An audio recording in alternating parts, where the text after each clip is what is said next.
Ladies and gentlemen, welcome back to the podcast of misfortune. We're back. We're doing it again. As usual, it feels like it's been like 14 fucking months since we recorded the last episode. It's customary. It is, yeah. It hasn't even been that long. It's been like a month. Maybe a month and a half. Yeah, So, it has.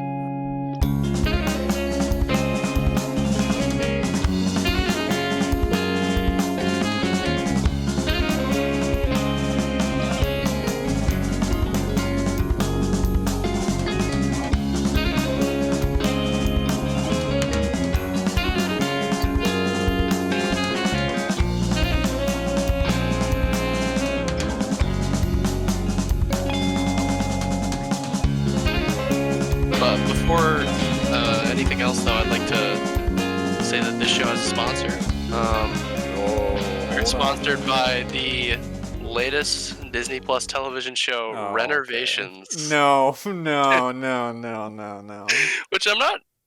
I mean, was that filmed before? I was about to say, isn't that man still Is posted he up in bed? alright? He need to renovate himself before he renovate He's anything like else. bobbling around on camera. Like, can barely walk. Like the film crew's recording him like falling over and tripping over shit. No disrespect to Jeremy Renner. But, I'm just wondering how, you'd go about that. But, I guess season 2 won't be coming for a while. So, Right. Yeah. Welcome. Thank you for that announcement. Welcome back to the Misfortune Podcast. Yes, sir.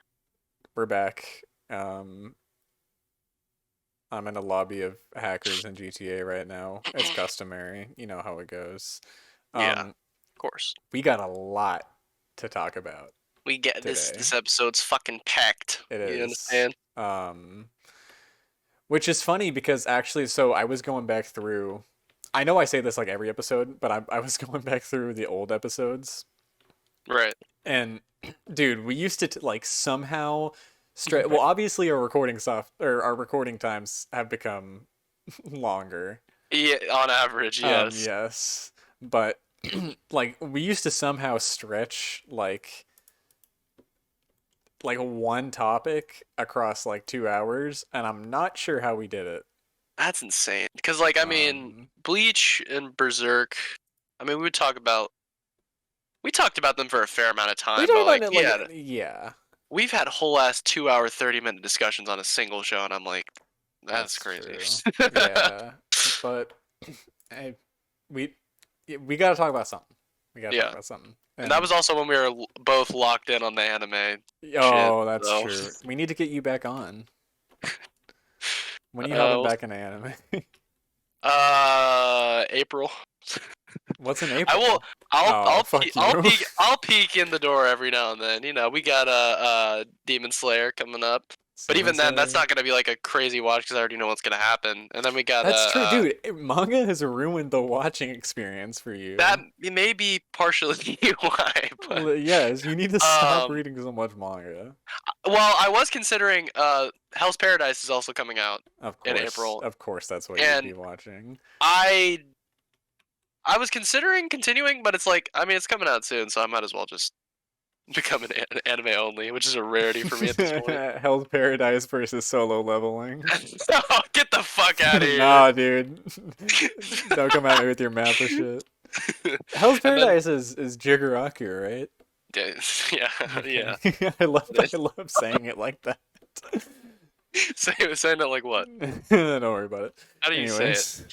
And of course, there's the month of Fate, July. Which, yes. We'll get there. There's like a bunch of live action movies coming out too that I'm excited for. Yeah, is that Barbie v Oppenheimer? It is. That's Barbie v Oppenheimer. I think is that when Across the Spider-Verse comes out? Yeah, either that or June. Yeah, but still, that's a crazy month. This summer is stacked. Yeah. So get ready. I'm hyped. But yeah, you're never getting back on anime. And that being said. Yeah, you are a junkie for anime. I am. So reckon we start with that? So yeah, sure, why not? Okay, so there's been a great divide between Julius and I. And it's funny because I actually said the other day our roles kind of switched from how they originally were. Originally, you were the My Hero dick writer, and I was the Ufotable dick writer. But they have reversed. You never dick rode my Demon Slayer though. No, not really. And you can still appreciate Ufotable's animation, right? Oh, yeah. Well, okay. Well, let's get into it. Let's crack this open. I have been rewatching My Hero because I got to be honest, it feels like it's been years since I watched it. It was like it was around summer of 2021, right? Yeah, that I finished at least rewatching it. But it felt like it's been forever since I watched My Hero, and I wanted to watch season 6, so I decided to rewatch it. I'm on the train right now. Like not the Mugen. Not the Mugen. Like it's been a while since I've been this invested in like anything. The universe of a show, really. Oh, what about Bleach, yo? You know. Okay, all right. That's fair. That's fair. That's fair. But dude. Okay, but I'm gonna say this. Bleach, the original TV show, not Thousand Year Blood War. Right. Bleach, the TV show, it don't even come close to My Hero season 6. I mean, I can only speak from a manga perspective, but that is true. Yeah, like I shouldn't say it doesn't even come close. I'll say this. It is somewhat close, but I'll say this. I don't think Bleach has a arc like the war arc. That I guess I'm currently in. Yeah, no, you're in the Dark Deku, the villain hunt arc or whatever it's called. The Zark Zeku. Yeah, basically the Zark Zeku, the intermediate arc between the first war and the next war. Although there is, I don't know, the arcs between the first war and the final war. And yeah, the final. Well, after the villain hunt, I'm pretty sure there is like, I think it's technically an arc. It's literally just one fight. Oh, but it'll be like 2 episodes long. It's sort of like the what's it called? The Endeavor and Hawks arc where they fight the Nomu. Oh, Endeavor and Cox. Endeavor. Yes, of course. Best penis. Yeah, just wait till we get the best penis too. Headshot. Best penis and Cox. That's the Deadlock gang right there. That's the title. There, we found it. That's it. Best penis and Cox. No, that'll go over well with the algorithm. I'm sure. No, but yeah, I mean, My Hero's dope. Yeah, I mean, really, and at the same time, this dude I ran over because when he was AFK, came chasing after me. At the same time, you have been. I wouldn't say you're on like the grind, really. I'm on the grind. Are you? I've read. Oh, wait, for what? For Demon Slayer. Oh, not Demon. No. You're on the manga grind in general. Yeah. I finished Demon Slayer like a year ago, I want to say. Really? No, I actually remember exactly when I finished it. I literally read the last chapter and I was like, oh shit, Mr. Morale just dropped. Oh. So we have an exact date for when I finished the Demon Slayer manga. And I don't know. I think My Hero might be due for although I don't know, a reread, if you will. Okay. Because I think honestly, it's been so long since I've been invested in that shit that I've just kind of fallen out of love with it. Yeah. Because when I read like the what's it called, the My Villain arc and the War arc, I was like, this shit's peak. Oh yeah. This shit is fire, and it still is. Would you say it's that I mean, honestly, from My Villain to where you're at right now, it's the best. Is this the peak of the show? It's the peak as far as I've seen. And I feel like I'm kind of starting to see it fade away just a little bit. And I think coincidentally, it's because Class 1A just showed up. Oh yeah. Here's the thing, like Deku, coming up, one-shotting Muscular. Yeah. And like fighting with Lady Nagant and all that shit was like sick as fuck. And then once Class 1A came up and like, we're gonna try to save you, I'm like, okay. Yeah, which I will say, I think it could open the door to some really good shit with Bakugo. because I really love the dynamic between Bakugo and Deku. I think Yeah, that's it's one of very the well best done. parts of the show. Yeah. Um, but like genuinely, I think it's been really good having Deku kind of out on his own, even though he wasn't really out on his own during the war arc. Right. But like have more focused away from the school stuff, which I saw a lot of complaints that people were like, "It's called My Hero Academia. Why isn't it in school?" Like, come on, do you I really did. expect it to be in school? That's like the same thing with like Jujutsu Kaisen, right? It's like they literally go to a Jujutsu like high school and they never fucking do school. But Yeah, I think I read somewhere, I don't know if it's true or not, that in the case of both Jujutsu and My Hero, they were both made to have school settings because that's like a popular thing and right. like manga and shit. So I do wonder, you know, without Shonen Jump's influence, what kind of series they'd be without the. Although I guess we Mm. already know what kind of series No, Jujutsu would be yeah, without the school. yeah, But I don't know. yeah. Uh, It's an interesting thought. yeah, Um, and I really like it because you can tell Horikoshi is like he's really good at doing dark stuff, surprisingly. yes, And I yeah, wouldn't have ever really expected it, but I think My Hero is honestly the best whenever it's kind of dark. yeah, Um and like yeah, like you were saying, like My Villain Academia is kind of the start of it. And that's why okay. So kind of going back on the anime. We'll talk about Demon Slayer here in a second. yeah, But people shit on season 5 a lot, and I understand why. Like Class 1A versus 1B, it isn't particularly good. I don't think I would say it's bad, it's but it's not. it's not something I'd really want to watch much of, and by the end of it you're like, okay, thank God it's over. It feels. I've seen this complaint a lot, and I kind of agree with it.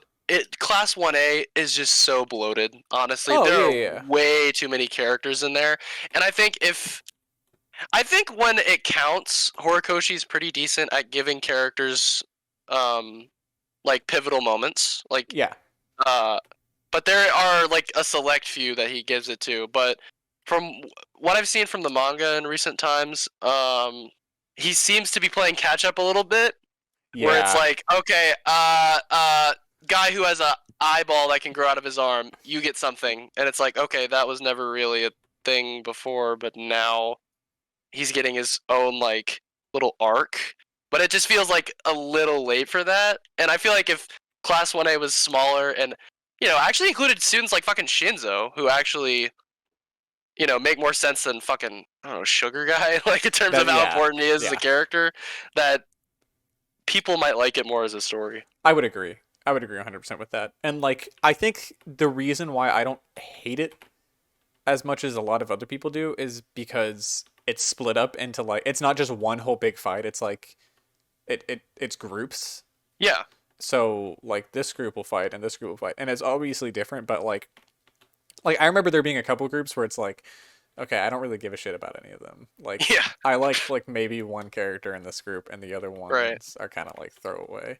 Not that I dislike Class 1A or 1B at all, but I mean like and also it was weird because like obviously you're rooting for Class 1A, but like it can't be one-sided. So like Yeah, 1B so would be winning and I'd be like, "Oh, okay. Cool, I guess."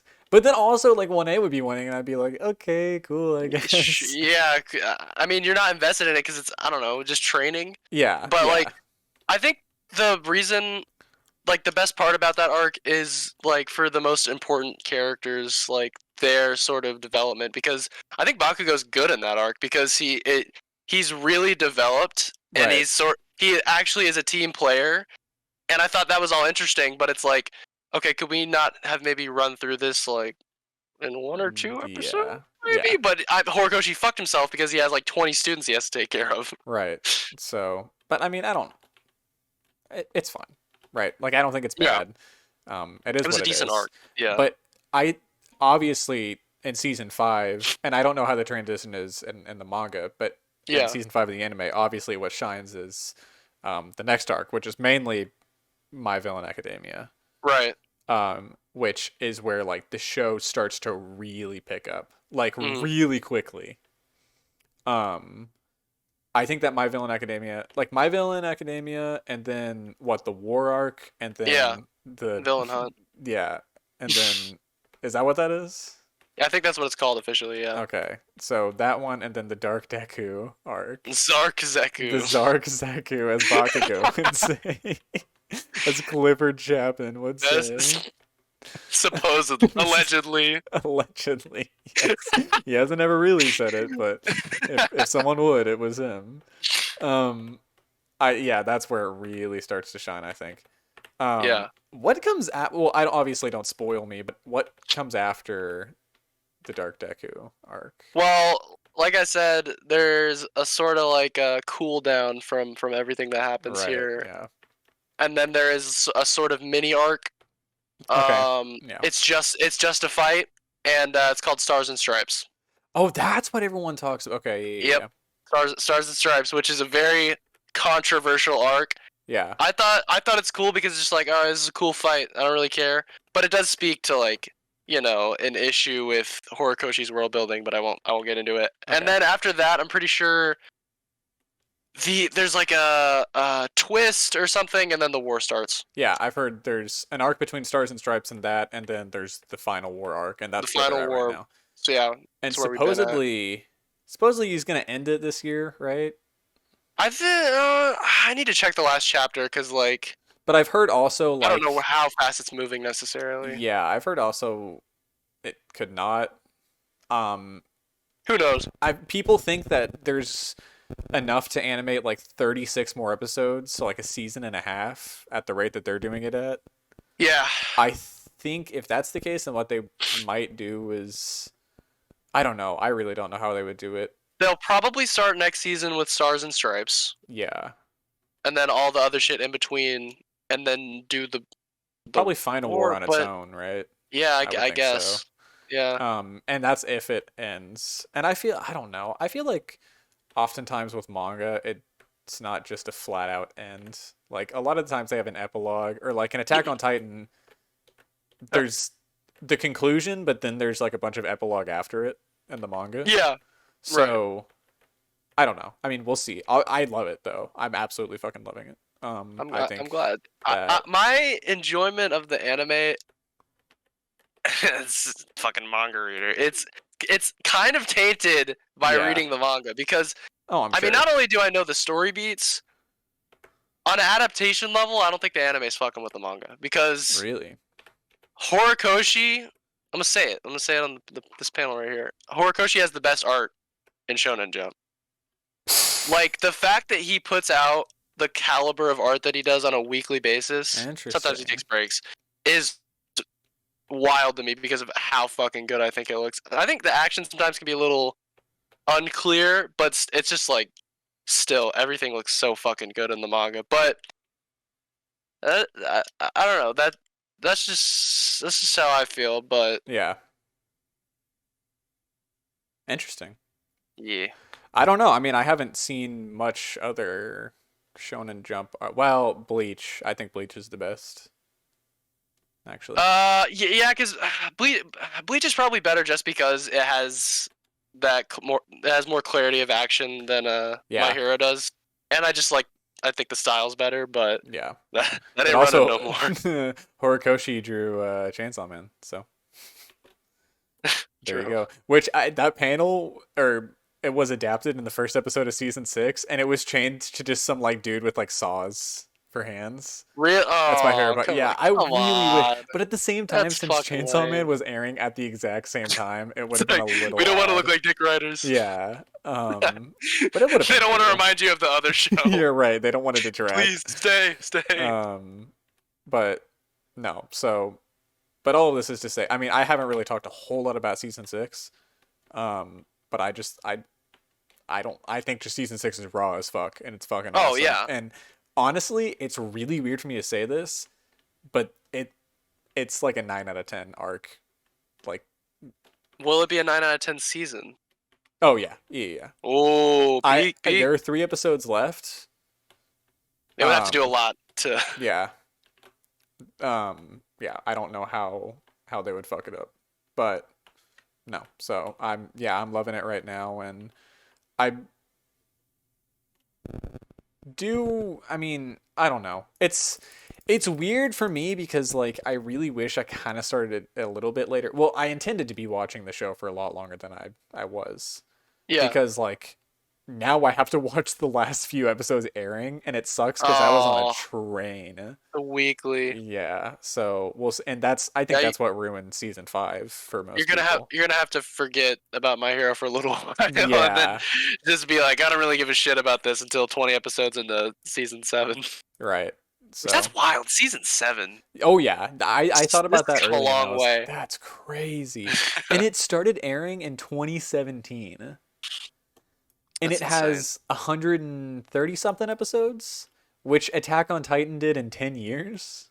Oh, yeah, I was thinking about that too. I was like, it has this is really going to be a 10-year anime. That's insane. Yeah, I mean, I guess it's only because they had a long as time, 2013 to 2017 between Yeah, season I 1 and could season not 2. imagine being a Attack on Titan fan, bro. Yeah, Jesus. I don't even know why, because supposedly it was like immediately popular.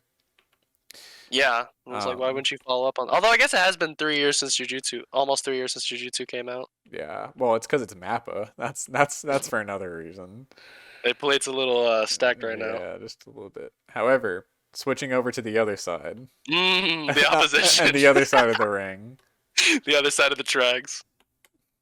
we got Demon Slayer. Seaman Slayer. Let's Demon go, boys. Slayer, which I was gonna rewatch the first season of. I decided not to, just because I remember most of it, Yeah.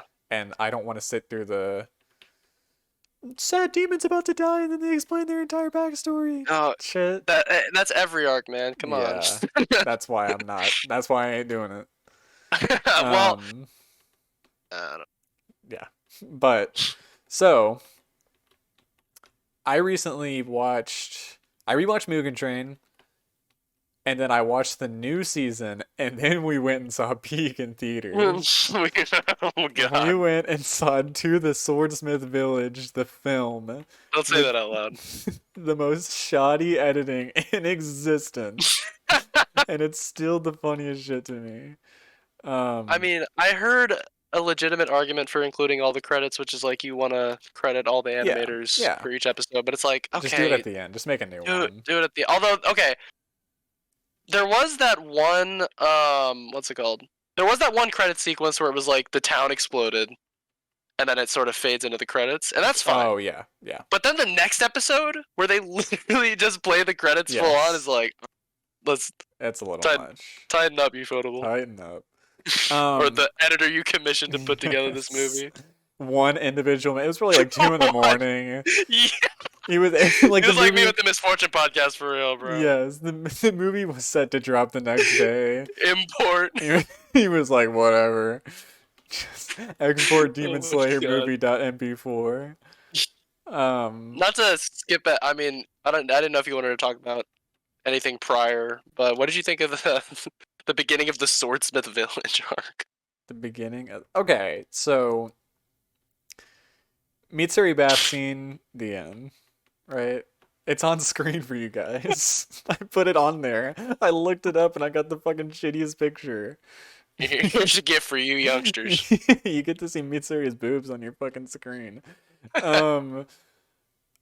It was good. I mean, it was like, it didn't say a whole lot. You and I were both freaking out over the fucking, oh, what is it?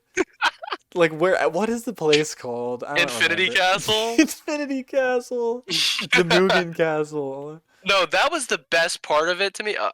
Past all the goofy editing. that was goofy, but intentionally. Yes, like so the Infinity Castle in the manga is quite literally just it's just a bunch of like Like staircases. I don't know what the doors, the Japanese doors, I don't fucking know what those are called, but it's just I know what you're talking, like the sliding doors or whatever. yeah, the sliding doors everywhere, and it's like, nothing too insane. They sauced this shit up. They went crazy. Demon Slayer, on this. I will say, the anime is way better than the manga.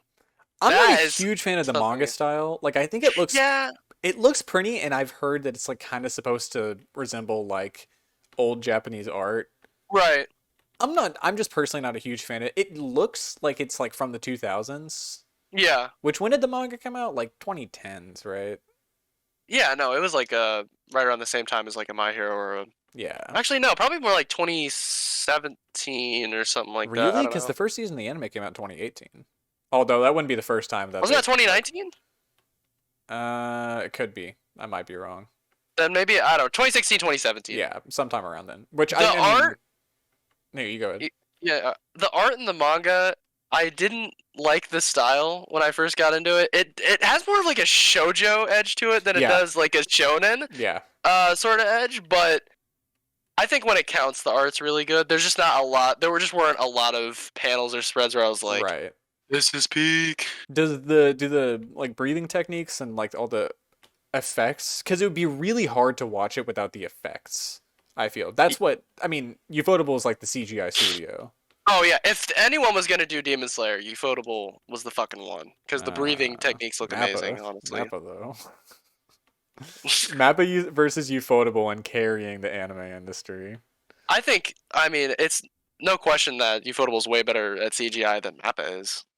Yeah. Well, okay. Here's the thing, though. People shit on the Mappa CGI a little too much. No, Like, I'm not saying it's bad, Yeah, but yeah, just yeah. like Ufotable is just next level. Oh yeah. I mean, they're the masters of it, and supposedly people think it's because they have a higher budget, but Ufotable always just says it's because they care more and they Well, put more. it's because they actually have a dedicated CGI department, unlike other anime studios Right. that just outsource it, and B, tax evasion. That's true. I forgot. I forgot they evaded paying their taxes. And they sort of have like a political motivation weirdly because they kind of carried Japan through COVID with That's Mugen crazy. Train. That's true. Oh my god. They I forgot literally about saved it. the Japanese economy. Isn't it still the highest grossing? Is it the Yeah, highest I mean, grossing Japanese movie of all time? I don't know what would have surpassed it in the time in between, but Well, you know what I saw is crazy, completely unrelated, but I wanted to while yeah. we're on the new Makoto Shinkai movie, Suzume, just passed Breaking Jujutsu records. Kaisen 0 Oh shit! today, which I think was like the second highest grossing. No, Your Name is. Maybe it's the Anime. third. Oh, okay. Oh. But still, dude, that Shinkai sweep. which is crazy because I've barely heard anything about Suzume, but maybe it's just like that because it hasn't come out in the U.S. yet. Yeah, only we're not hearing all the Japanese discourse. Yes, although every fucking time I go and see a movie, I hear the same, like every time the credits start playing, I'm like, yep, here it goes. Back to Demon Slayer though. Other than the Swordsmith Village arc, what were your thoughts on the Entertainment District arc? Okay, let's be real, guys. This is not a 10 out of 10 arc. I would argue it's not even a 9 out of 10 arc. No, I think it's literally just hype. It's just the hype factor. I don't know what, like, I'm not sure there's much else to look into in that arc other than the hype. Yeah. I mean, because like every time, I'll tell you why it's just hype. It's because anytime it would cut away to like Tengen and his wife's backstory, I'm like, I don't give a fuck about any of this. Right. Just please cut back. Like the story, I have to be honest, it's nothing special. It's not great, no. Like, I mean, it's. And I don't have to say it's bad. Or anything Yeah. like that. But I mean, it's like it's standard Demon Slayer story. You know. Yeah. You know what to expect. The animation obviously is some of. I mean, I say it with like every show nowadays, but like it's some of the best on TV, and that's because it's ufotable. I feel like this season definitely leaned more into the CGI though. Dude, I saw some slander. I've seen many a person slander it because they think it's just flashy effects. Really? And there's an argument there, but like, I don't know. I think it looks fucking incredible. Like, yeah. Here's my question though. Do you think it's better than Mugen Train? No, because Mugen Train. This I was like, it's a strong 8. Strong 8 out of 10. Yeah. Mugen Train I at least considered because this had no emotional effect on me. Yeah. Like this isn't 100%. This isn't and I don't think it was intended to. No, yeah. Like I mean, it's just cut and dry. Like this is what's going on. Whereas the Rengoku, shit in Mugen Train, it's fucking excellent. And Yeah, like somehow, they make you care more about Rengoku in 2 hours than they do about Tengen in Tengen. fucking 10 episodes. Yeah, true. Um, But which I I thought. think yeah. Well, Oh, that's you not go to ahead. say that. Yeah, that's not to say that I don't like Tengen or anything like that. But like, Right. I didn't get the hype. yeah, I 100% thought that he was gonna die. They could have done that, and I mean, that might have been interesting because, okay, I mean, it's kind of a spoiler, but I mean, it doesn't really matter. He doesn't fight again. He just like Yeah, retires I'm from sure. being, and it's like at that point, like, why not just kill him? Does he ever pull up Like, again? Like, does he show no, up anymore? no, well, he does, but he's like, whenever I'll say this, when everyone's like going, like when the quote unquote war arc happens, he's just chilling, like at where the Hashira stay. Yeah, He's I not would even imagine. there. But no, Mugen Train is definitely better. You nailed it with the emotional aspect, and also just like sort of thematically what Demon Slayer reckons with Akaza trying to convince him to become a demon the whole time, and then like Tanjiro's whole speech about how demons are fucking cowards, and there was like no moment like thematically like that in Entertainment Yeah, District. It was just no, like no, no. rah fight. It's like Yeah. okay, Um, which I mean, it was cool, and also, dude, okay, the the girl demon, I thought she was cool. I thought she was good, yeah. but then at the like, okay, stop like killing her just to be like, oh, you're not dead. You know, like I You get didn't like the fake outs? that's kind of a shonen thing, I think. Oh no, the amount of fake outs in a Yeah. shonen is insane. But like, you don't need to do that as much as you did. And then also, I hate the way they introduced what's that fool's name? Gyutaro. Yeah, Gyutaro. Yeah, like that. No, he comes out of her neck. How? He Like was living inside of her. that's stupid. And It's demon shit. they're both the six, the upper six. Yeah. How? Why are they Although two different really, people? really, I mean, there's been a debate about this in the community. A lot of people think it's just Gyutaro, Yeah, and he and said he just like because, shared it with her or something like yeah, that. just because he has to, he feels a need to defend her. Yeah. It's like a 2-for-1 deal. Which that's fine, but just say that and then make her like fucking 9 or something like that. I I don't do know. think they are better than the upper ranks in the next arc. Really, is the upper Uh, rank in the next arc the cult guy? it's no, it's three. No, it's not three. 4 and 5. But just so you have the sword guy, the cult guy, Akaza, and then the other two guys, and those are the ones they're Okay, gonna fight. I don't know who the other two guys are. Just, but they're just the other two. I know the cult guy. I know Akaza, and then They I don't fight. know Yeah, they don't fight knock the off upper three, and Tanjiro's dad, or maybe real yeah. Tanjiro's dad for all we Well, know. we don't know For for sure. sure. No, we don't fight the upper three till the war arc. Oh, interesting. I think with Mugen Train, that's when the series just started to sort of hit its stride.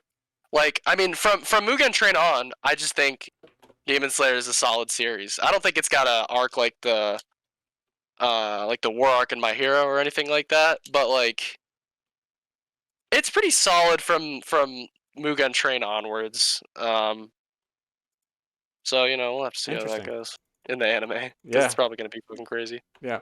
Um, but I'm excited. I mean, like I'm officially like on the hype train, I would say, for both Mugen Train or not Mugen Train. For both Demon Slayer and uh My Hero. You So made it. we're just gonna have to see how it goes. Yeah. Yeah. So I'm hyped for both of them. I think I would say I really am liking My Hero more. That's probably just because I'm Yeah. more on the train at this point. Right. Not the Mugen Train. And there's more Um, content. Like, Oh I yeah, mean, yeah, yeah. I mean, it's a very bingeable show, and they're both. I found they're both like really good comfort shows. Like you just throw on and like you just chill out and true, watch. Like bro. Like, I back in the days, whenever uh my Hero fanaticism was at its peak, I would like pass by my brother's room, and he'd just be like, it'd be like freaking 1 a.m. in the morning, and he'd be just watching the All for One episode where he fights All Might, and I'm just like, all right. Yes, dude. And like I hate doing that. Like if I'm gonna watch a show, I want to watch it all the way through. Yeah. The only show I ever like just watch random episodes of sometimes is Cowboy Bebop. Ah. Because it's an episodic show though. But yeah, I could totally see myself doing that with this. Both of them, honestly. They're both. I mean, and I think they're both gonna be classics one day. Yeah. The so-called new age big three. Well, what's the third? I mean, according to some, Black Clover. Some think it's Black Clover. Others think it's Jujutsu. I don't know. This is really? Debate. There's an argument even though that could be made for Jujutsu is older, or not older. It's way more recent than My Hero. Like, yeah, I'm pretty sure Jujutsu came out like 2018. No, 2020. Or the manga. I mean. Oh like, yeah, the manga's 2018, I think. Yeah. That got like 2018. My Hero came out in 2014, so it's like, can they even be considered like? I guess they're running alongside each other, so they can. But yeah. Although there is, maybe Jujutsu is excluded from that, the big three because, some have dubbed Chainsaw Man, Jujutsu, and Hell's Paradise as the Dark Shonen Big Three. Dark Shonen. Uh-oh. That's crazy. Even though My Hero can be just as dark. Yeah, that's true. We'll have to see, really. We Who see. knows? But that having been said, you think we should talk a little bit about Berserk? Since let's get into it. We've caught up. Yeah. We did it. Yeah. Which it feels weird because it was like a month ago now or something like that. And I kind of forgot because it took me fucking forever to finish. But we made it.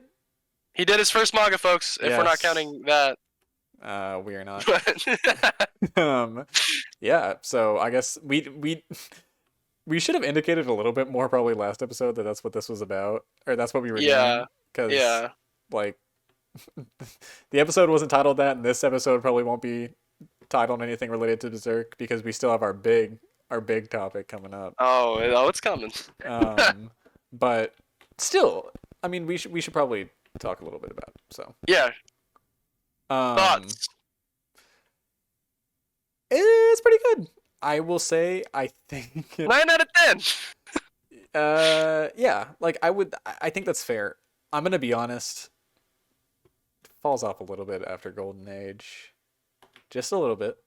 I'm a conviction dick writer, so but I understand. Golden Age is also, it's up there. Conviction's solid. I think for me it would probably go. I don't like Falcon as much. I don't like Falcon as much. I think Falcon is probably the worst one. I agree. I would go Falcon, probably Conviction. What arc are we in now? We're in Fantasia. Yeah, then Fantasia, then Golden Age. I mean, Golden Age is it's a 10 out of 10. I'm not gonna lie, I think Fantasia's over. Cause really, Elf Island just got fucked. So it's like, where are we going next? No, I think Elf Island is. Supposedly they're gonna because Miura died. Obviously, it's gonna be different before, but because Miura died, supposedly Elf Island is gonna be like really the entire arc. Even though it just got napalmed. What do you mean it got napalmed? They got fucked. They're still in the Elf Island. No, they're running away right now. Remember? I guess Elf Island's over.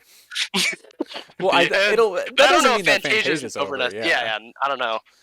But like, I mean, Guts is at a low point, and Griffith's just back Tosca. So it's like, where is? Yeah. I mean, are we rearing up for a conclusion here? That's. I mean, how can they end it like so soon? Like, there has to be some sort of light at the end of the tunnel. Surely. Yeah. Like, I think they're gonna give it a good ending. I would hope.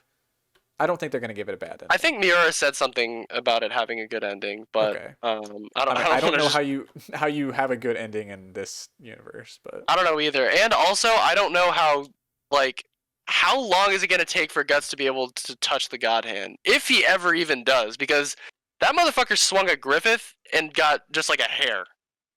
So I think personally, I think Griffith might be taken out in some form or fashion. Maybe that doesn't mean he dies. Right. But I think he will be, in some way, he'll be taken out of the game. Okay. And you think the God Hand's going to be like the big bad? I think he'll be the big bad, honestly. And I think okay, here's how I think it might play out.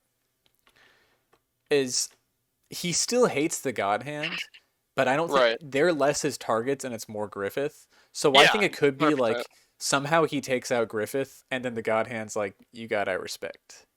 Oh, okay. I mean, yeah, because I don't think you can touch the God Hand. They're No, literally like I really don't think so. operating under the current of causality. Yes. Or maybe they'll bring back the entirety of what's it called? The Band of the Cock. Band of the Cock? You think I they'll think bring him back? I think they might. Okay. I would if I think that's the best ending is if they're like, Okay. okay, we'll just bring him back to life, I guess. Goodbye, Golden Age. Yeah, they're like, look, we're gonna bring him back to life, and then you Well, just here's kind of you go do your own thing. You don't come back. here's my thing: is Skull Knight's got to be doing something too. I feel like the Skull Knight and Guts are gonna 2v1 somebody at some point. No, And hold on. what? What if Skull Knight solos the God Hand? Oh, and Guts goes for Griffith. Yeah, that's what I'm saying. He like holds off the God Hands. Raid arc, that go crazy. That would be Berserk raid arc. Let's raid the God Hand. Like, I could see that. I could see that happening. Like, or maybe he takes out some of the God Hands. Maybe Well, they're 'cause weakened. Skull Knight. The The weekend. weekend. The weekend. Skull Knight's interesting because you know that one motherfucker they've been talking about, where it's like he was a king back in the day and he like killed. I thought that people was or Skull Knight, is it whatever. not? Like, It's never been. It's like soft confirmed that that's him at this point. Like but that's funny though I'm because interested. they characterize that guy to be like a not good person. Yeah. So maybe we'll get a Skull Knight background, but knowing Miura, we won't. Well, depending on how you look at it, Guts could possibly be characterized that way as well. And I have also wondered, is Guts gonna turn into a skeleton at some point? Like, Oh, is Guts is the Skull Knight? is the Berserker armor going to? Oh shit! Is he looped? Hold on. Causality. The current of causality. There we go, baby. Never fails. Theories. No, I want to address something real quick that appeared in the batch of chapters that you read. What are your thoughts on Rickert, bro? Rickert You is talking about the raw slap? as fuck, bro. Not in relation to our No, later dude, topic. the slap, he pulled out a fucking rocket launcher on that one I fucking forgot apostle. about. Dude, I gotta be honest. There was a Rickert stretch is there where, like, raw. every time I was getting close to finishing the episodes, I was falling. I was fading. Is that your sleep read? Literally, that's what put me to sleep. Dude, you gotta watch this clip. I just fucking hit Don't my let hero. don't let Pete put you to sleep. Not my hero, GTA. Don't let My hero on the brain, yeah, literally, I'm in the zone. locked in. But I don't. Yeah, I mean, I love Rickert, but like, Yeah, I think they did him wrong because he was like randomly the main character of chapters, yes, dude, goated. and I love Rickert, right? Yeah. Even though he's just kind of like knockoff judo. Whoa, no. He has surpassed judo at this Is he point, Judo's bro. brother? I thought he was, but he's not. They is look he? the same, so Maybe he roughly. is, but he's never. It's never mentioned. Never brought. I Like also the like that bastard one. child. I also like the Kushan like sorcerer who just decided to switch up and join them. Yeah, I was wondering about that. I was like, what? Weren't you bad guys? And then there's the what's the main guy? Main guy. The main Kushan guy. Oh yeah, the one that like The one Guts that fought? originally, yeah, yeah fought with yeah. Guts, where he's part of the gang now. I think his name's guess. Salat or something. Yeah, Slat? Schlatt. That's his name. Schlatt. His name is Schlatt. His name Confirmed. is Schlatt. There we go. Official Miura pronunciation has been Jay released. Schlatt. Confirmed by Studio Gaga. Yes. Studio Gaga. They made a statement. They- Speaking of official Gaga, release statement. speaking of Gaga, what did you think of the what did you think The new once once it shifted? I honestly, in a weird way, I really like the new art, and It's really good. it is, and I don't know who's doing it over at Studio Gaga. His homie? I don't know. His assistant? His assistant? It could be. If you read the extra chapter? This jump I fucking keep hitting. I did read the extra chapter because it forced me to. Oh, yeah. It That was was kind of depressing. sad, Yeah, I was, not gonna lie. That was some sad shit. Yes, but yeah, I did read the extra chapter, but I think it is him, the guy, because he Probably, shared I think he's overseeing the operations. he shared the prestige materials with them. Oh yes, dude. I can only wonder what the notes are. They're looking like the fucking notebooks from Gravity Falls. The The outline, plan. rape scene. Like Getz rapes Casca, Griffith rapes Casca, Costco Griffith rapes kidnaps Guts. Casca. Plot Casca. twist. Whoa. Yeah, but it's like a vague outline. The only specifics of the rape scenes. Those are what tie everything together. Right. Yeah, The art's good it's though. yeah, the art is excellent. I mean, I gotta be honest, it looks like a hentai a little bit, but Why are you right? It looks like a dojin. like, yeah, Literally. like let's Looks like a not poor lie. parody, Let's not but lie. it's still It looks good. like it's a parody, But there's some parodies with good art out there. well, no, there's this panel of like, I'm pretty sure it's a panel of Farnese, and she's like not wearing anything, or she's like barely has any clothes on, and it's like Yeah. in a different style, and I'm like, if you wouldn't have told me otherwise before I read this chapter, I would have 100% thought this was hentai or a dojin. Yeah. Like, let's not lie. But it looks great. Yeah. I'm glad that they can get the Farnese no clothes scenes right. Still. I think the most admirable. I mean, I think Berserk's amazing. It's a 9 out of 10. I don't know if it's Yeah. the best thing I've ever read necessarily, but it's really fucking Have you read good. the Bible? Bible versus Berserk, what's better? Bible v Berserk, who wins? I'm sorry, dude. Jesus in the next episode. I was about to say, if we were talking about sheer power, dude, Guts would fuck Jesus Oh, up. dude, murder. He would see the water to wine and he'd be like, nope, we're done here. Jesus' apostles don't got shit on the actual apostles, bro. Don't even worry. Absolutely. Although there was that one raw scene where Jesus is like going around whipping fools. Remember that? I think I was the one who told you about that. Oh, Kiwa. Yes. Dude, we need a Jesus anime. That would never We're going happen. to hell. We're going to science. We're going with guts. Yeah. We're going to science. We're- We're going to black hole. Yep.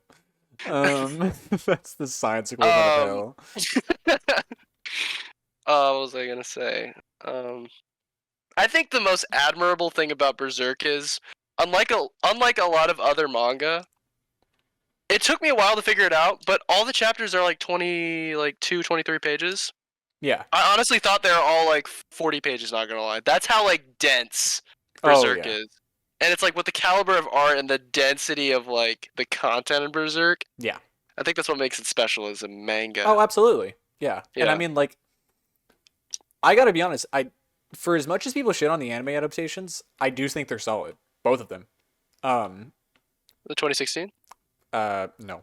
The Golden Age trilogy. Yeah. I have yet to see 2016. I might eventually I've if seen I'm some starved clips, enough. trust me. Like, I don't know. We'll see. But I think they're both solid, and honestly, I think there is potential for a solid anime adaptation. Like, I think Golden Age, I don't really think you need to animate it again. I would love to see it animated again. I think you'd start with like Black Swordsmen or Lost Children Yeah. at that point.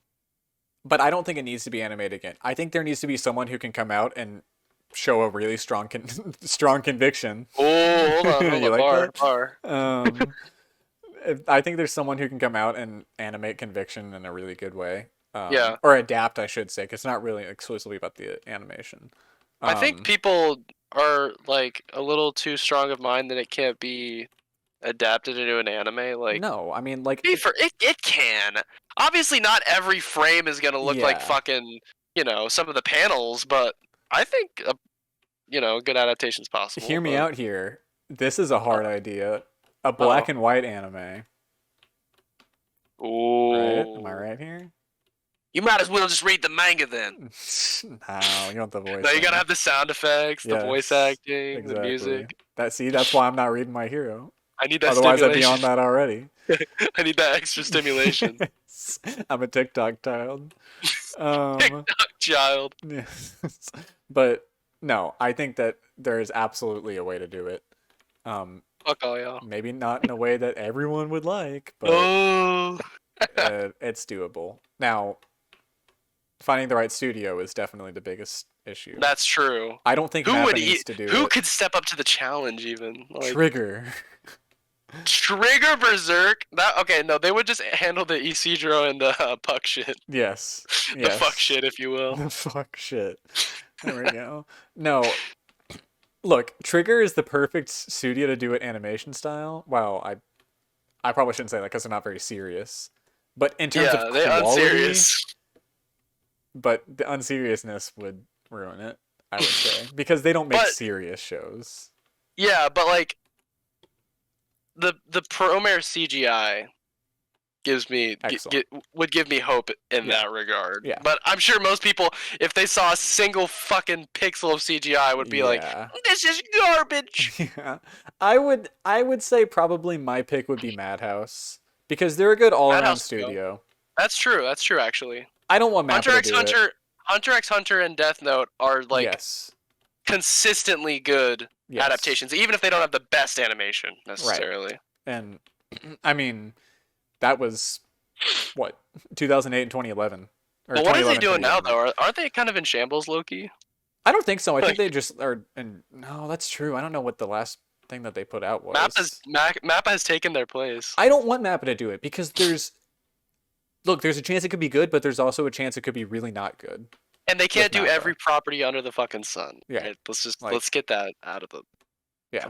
So I want to see something original. I don't want to see everything Mappa. I love Mappa, but I don't think they're the right people for the job. Yeah. So we'll just have to see.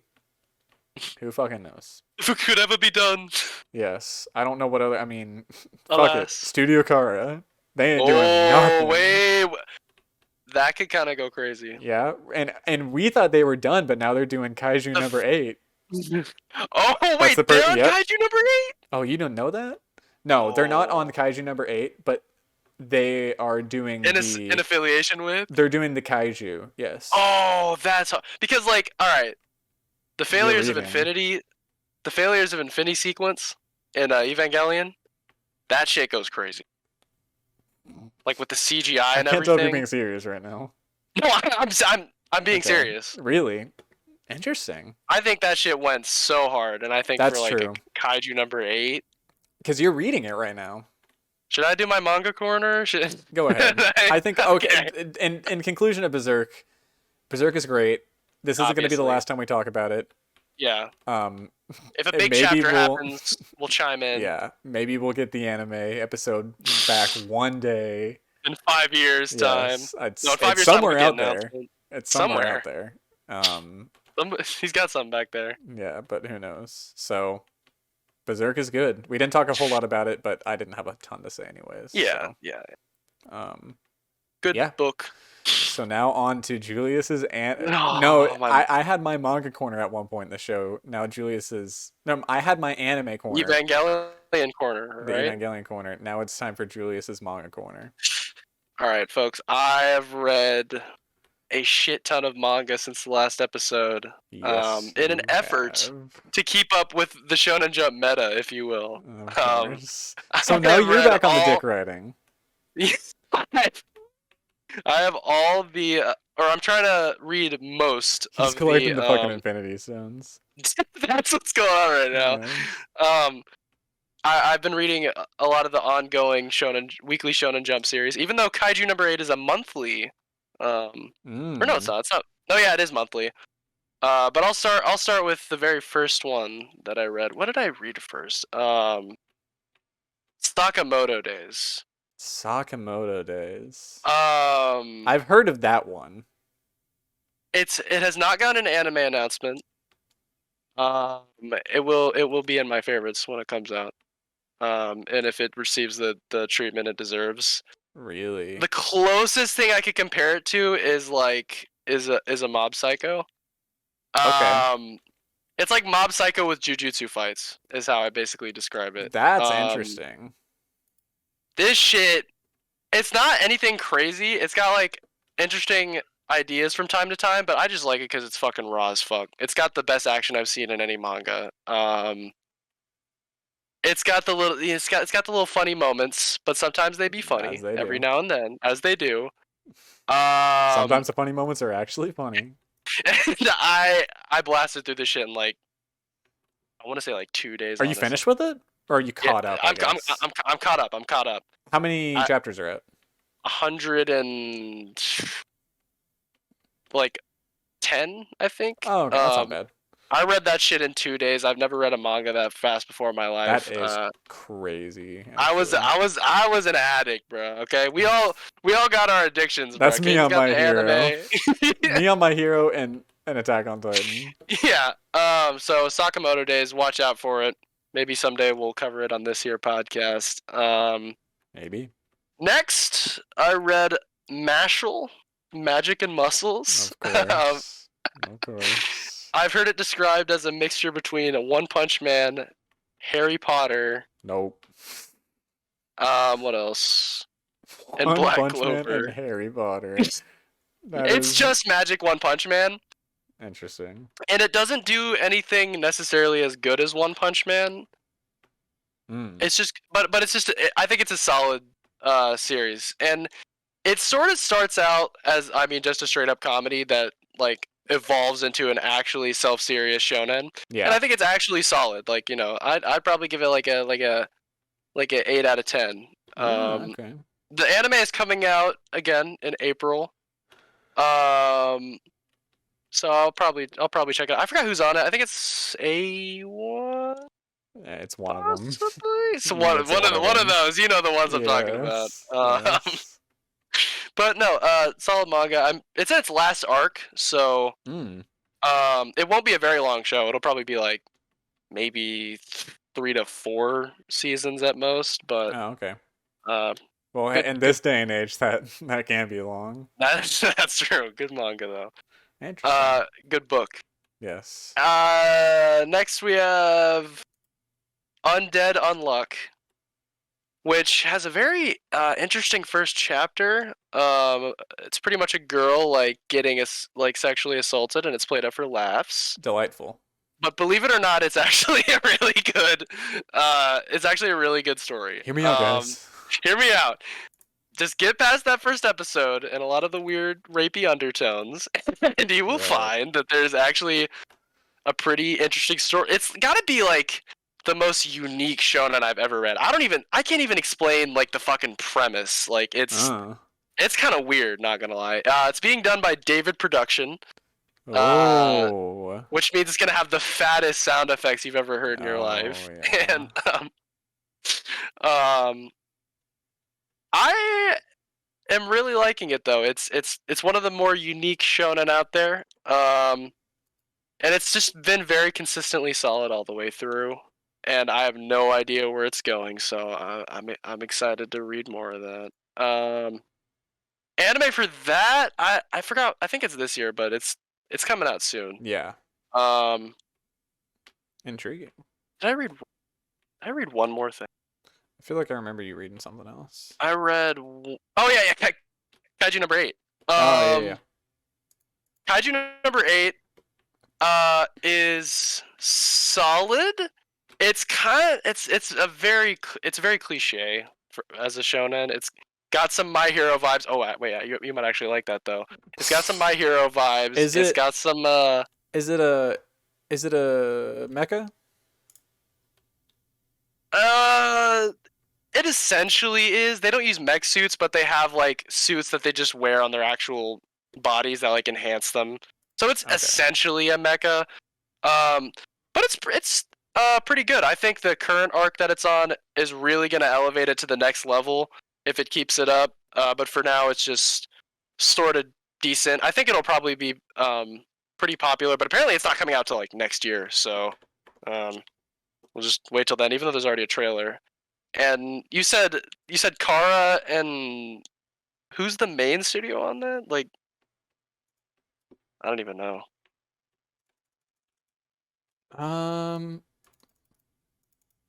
That might be the A1. That might be A1 actually. I don't know. I'd have to look at it. Yeah. I'd have to look at it. I don't know 100%.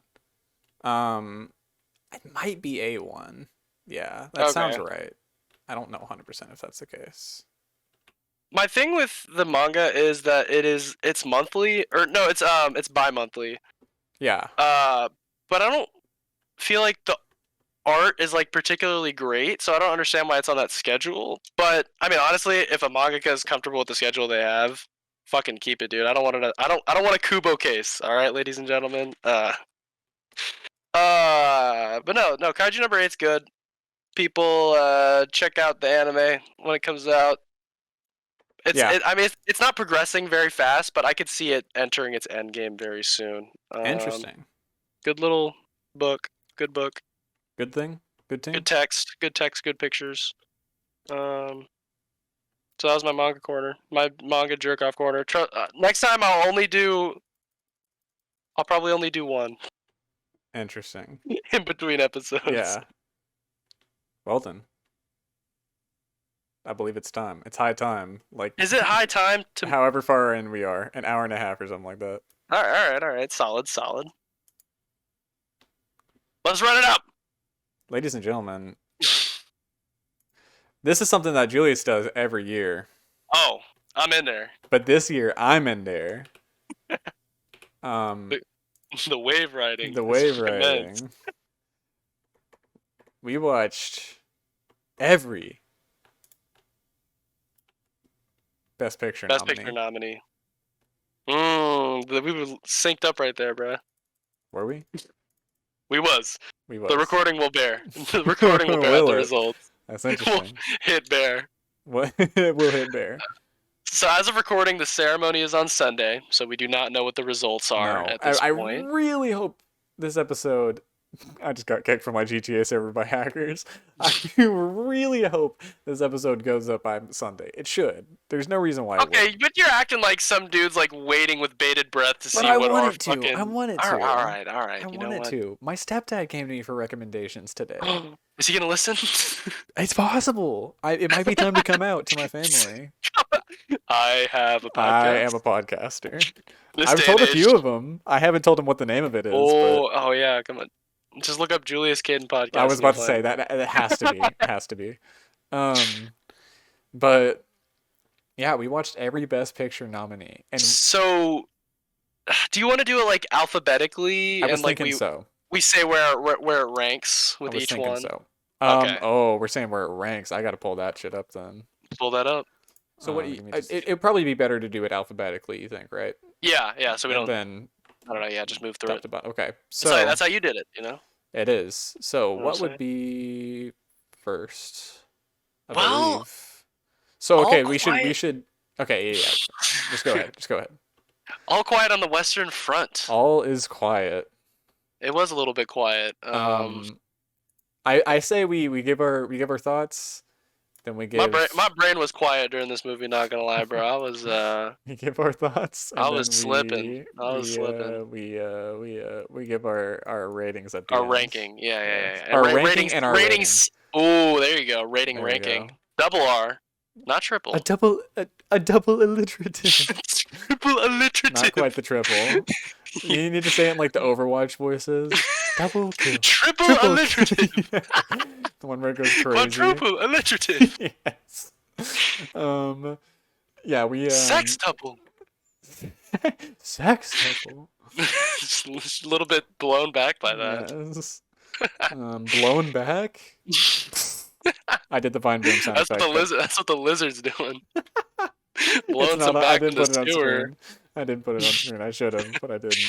We'll flash it Yeah. momentarily. Yes. All quiet. But All Quiet on the Western Front. I didn't know it was a remake. Yeah, and I think the entire thing's based on a book. Yeah. I'm pretty sure. Yeah. Look, I don't think it was terrible. It's exactly what I was expecting. Really. Yeah. I was going into it thinking, all right, this is gonna be a gray ass war movie. It's 1917, but they're trying to make the Germans the good guys. They're like neck and neck for me. See, that's just incorrect, is what that is. I love They're trying to make 1917, it. but maybe it's Oh, because you've discussed it here. You've discussed it yeah. on this podcast. Maybe it's because have I? Yeah, Oh, we did a that was like 1917 episode episode. 4 or That's something right. I like forgot that. about that. Flash that somewhere We were else here. starved for topics, bro. We You must have been serious? if we were talking about 1917 on episode 4. That's wild. But I thought it was okay. I thought it was solid. There were some raw moments here and there. Yeah. But it's like, how many more movies do I have to see that say war is bad? You Yeah. know? Oh no. I mean, I really like. I'm more of a World War II guy, If you will. if you will. I'm more of a fan of that I'm myself. more of a fan of World War II, but I don't know. I mean, this movie it was decent, I guess. It's well made. I don't really have a lot to mean, say about it. It was indeed a very quiet movie. It was quiet. It was almost a little too quiet, if you will. All was a little too quiet on the Western Front. Yes, if you will. We need a sequel called All Quiet on the Eastern Front. Oh. Although I don't think anything was happening on the. Was that? No, there was nothing happening on the Eastern Front in World War There was I. nothing. No, nothing going on there. No, that's the World War II movie. Yeah, the there sequel. There you go. Tied all together. It's about fucking island hopping. But no, this movie, but it was solid. It's okay. I mean, it's the Academy's quota. If you got a fucking war movie, Yeah, you gotta pick it. you have to have one. In there.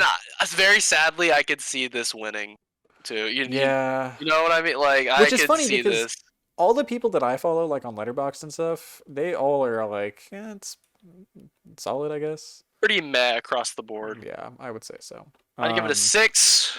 I would give it a 7. That tracks. That's about equal. Where would you rank? Where do you rank this? This. There's 10. There's 10. Yes, this is establish. my 8 out of 10. You're 8th.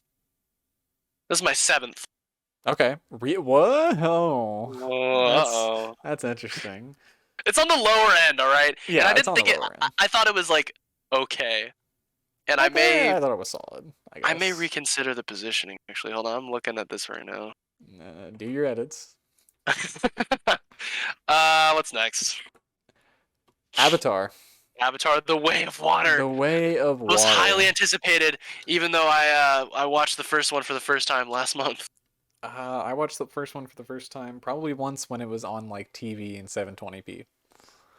That is the ideal way to watch that movie. Yes, it is. Look, Jim Cameron doesn't want you to know that, but that is how you watch it. He doesn't. It's on fucking Spike or something. Like, you gotta get it. Eye on television. I don't think anyone outside of like North Texas will get that reference either. You boys ain't from around here if you don't know Ion. It's on Cubo. Cubo, oh my god. Yeah, right alongside Jade and the Dragon. I think that's a Texas thing. That's just some Texas thing. Yeah, but Avatar. No, Avatar. Look. Okay, people are gassing this movie. Yeah, okay. People are gassing this. This isn't right. Like this isn't best that is picture all. worthy. This isn't. This is like that's my official take. Is this isn't? Look, it's good. Like I will admit it's good. Yeah. I don't think it's anything special, but it's a solid good movie. I'll say this: Jim Cameron still knows how to direct the fuck out of like a third act like action set piece. Like I think the final third of this movie is the best part by far. Well, let's address the elephant in the room. What? This movie is way too fucking long. The whale in the room. The whale in the room. This movie doesn't need to be near it went 3.5 hours long. It went by kind of fast for me. I don't know. It didn't for me. It really didn't for me. If a movie that has been through like how many fucking years has it been of production wasn't 3 hours long, I'd be like, what the fuck? I'm sure the Na'vi stands are absolutely creaming right now. I hate that you're saying that though, because you hate long movies. But if it's gonna be one, it's been like 15 years. All right, No. you know. maybe. It's And been 14 years. and It this was is 13 years when it came out. it's 2009. it's like getting a whole other James Cameron movie that we missed in between, in terms of Look, runtime. this is the second James Cameron movie I've ever seen behind the first Avatar. I fucking hate James Cameron. I Okay, but you've only seen Avatar. No, that's not why I hate James Cameron. Wait, why? I hate James Cameron because he's a little arrogant prick. Oh, I'm not denying that, but I still love the guy. Like, I love how he's saying it. Like, he was like, if it doesn't cross, like, well, first off, he was making up all these fucking numbers, and then he was like, well, guys, I guess since it made this, I guess we gotta make 3 more after this one. He was like saying it like he was a fucking doctor, like, Yeah. oh, according to the results, it looks like we're gonna have to go with the 5 movie measure. That's like when a YouTuber is like, "Oh, if you guys comment enough or like enough, we'll get this video." Yeah. Acting as though they Like, haven't no, made we it yet. won't. When you know that shit's on the ready. We're that gonna shit's do in the it fucking oven right now. That's already in the private playlist. That shit's been cooking. Yes. The private playlist. You're gonna need a link to get to that one, though. It's about to move into unlisted territory. Unlisted, unmastered. Uncharted territory. Ooh, wait, James Cameron Nope. Uncharted? Nope. Get me in there. Nope. Get me in there. I immediately knew what you were about to say. It's not happening. Listen, the Little Mosey Avatar goes hard. I completely forgot about that. And the Lethal whale goes Mosey. raw.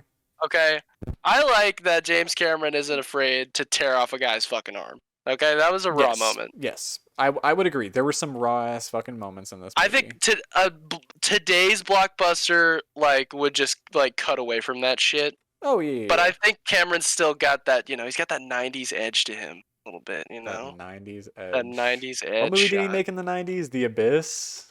Abyss was '80s. He did Terminator 2, True Didn't see Lies, Titanic.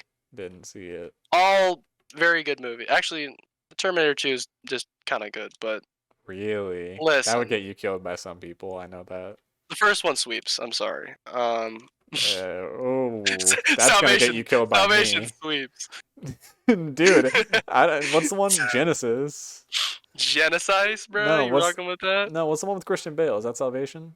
No, that's Salvation. That one looks raw. Genesis is Jack Courtney. Oh, that's rough. No.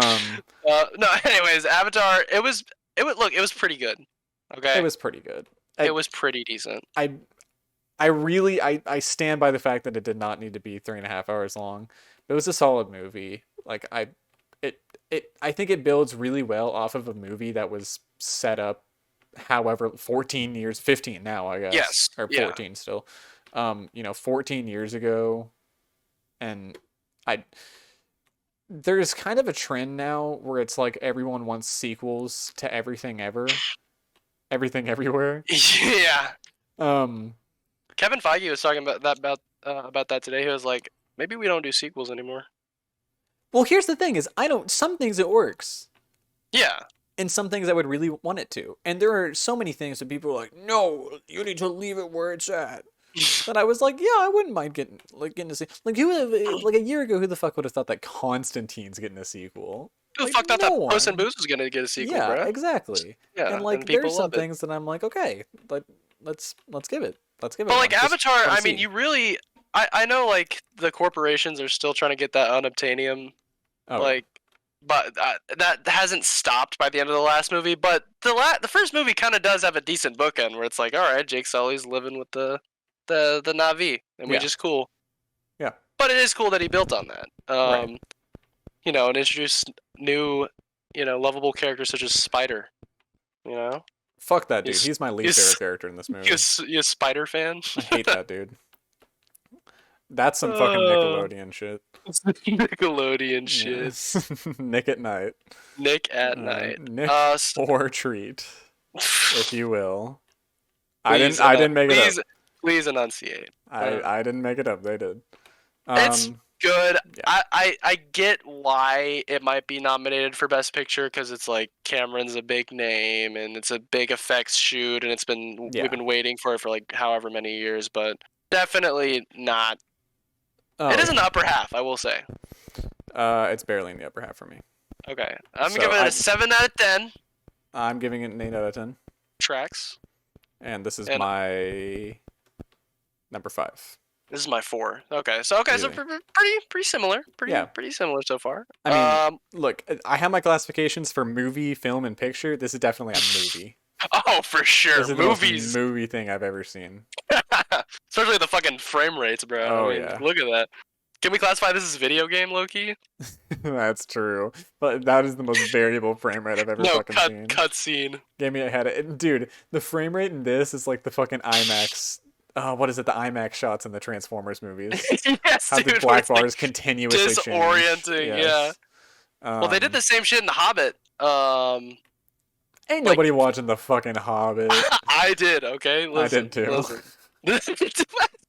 Apparently we is. Apparently we is. No, I think it was like, I don't fucking know. On to the next one. On to the next one. What's the next one? Is it Banshees? The Banshees of Inisherin. Fuck me, I didn't like this movie. This movie fucking sucks. I don't. 6 out of 10. Okay. This movie is okay. I shouldn't say that. This movie's below average. That's in my opinion. Explain. I mean, explain to the court. Not by much, because it's a 6 out of 10, and my average is like a 7. Sometimes 6, occasionally, I guess. But speak to the people. So, number 1, I found nothing in this funny. I didn't laugh once.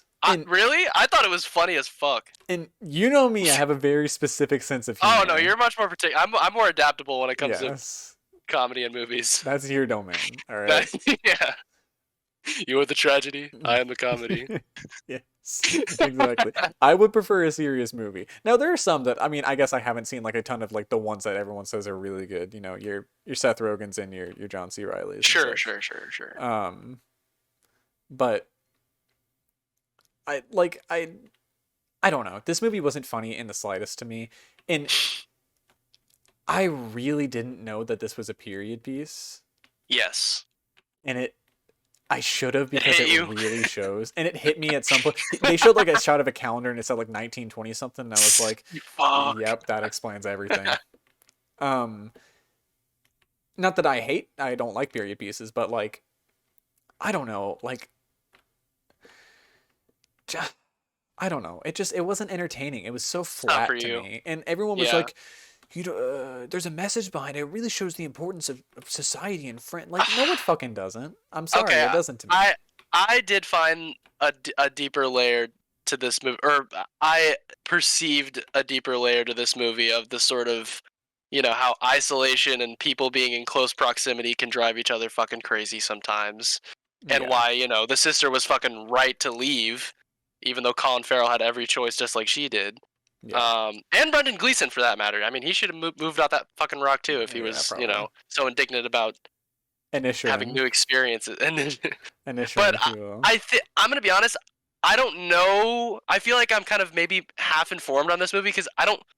The background of this movie is like a civil war. Yeah, and I don't know if knowing about that is important to kind of getting the movie in a sense. Yeah, I mean, it's directed by.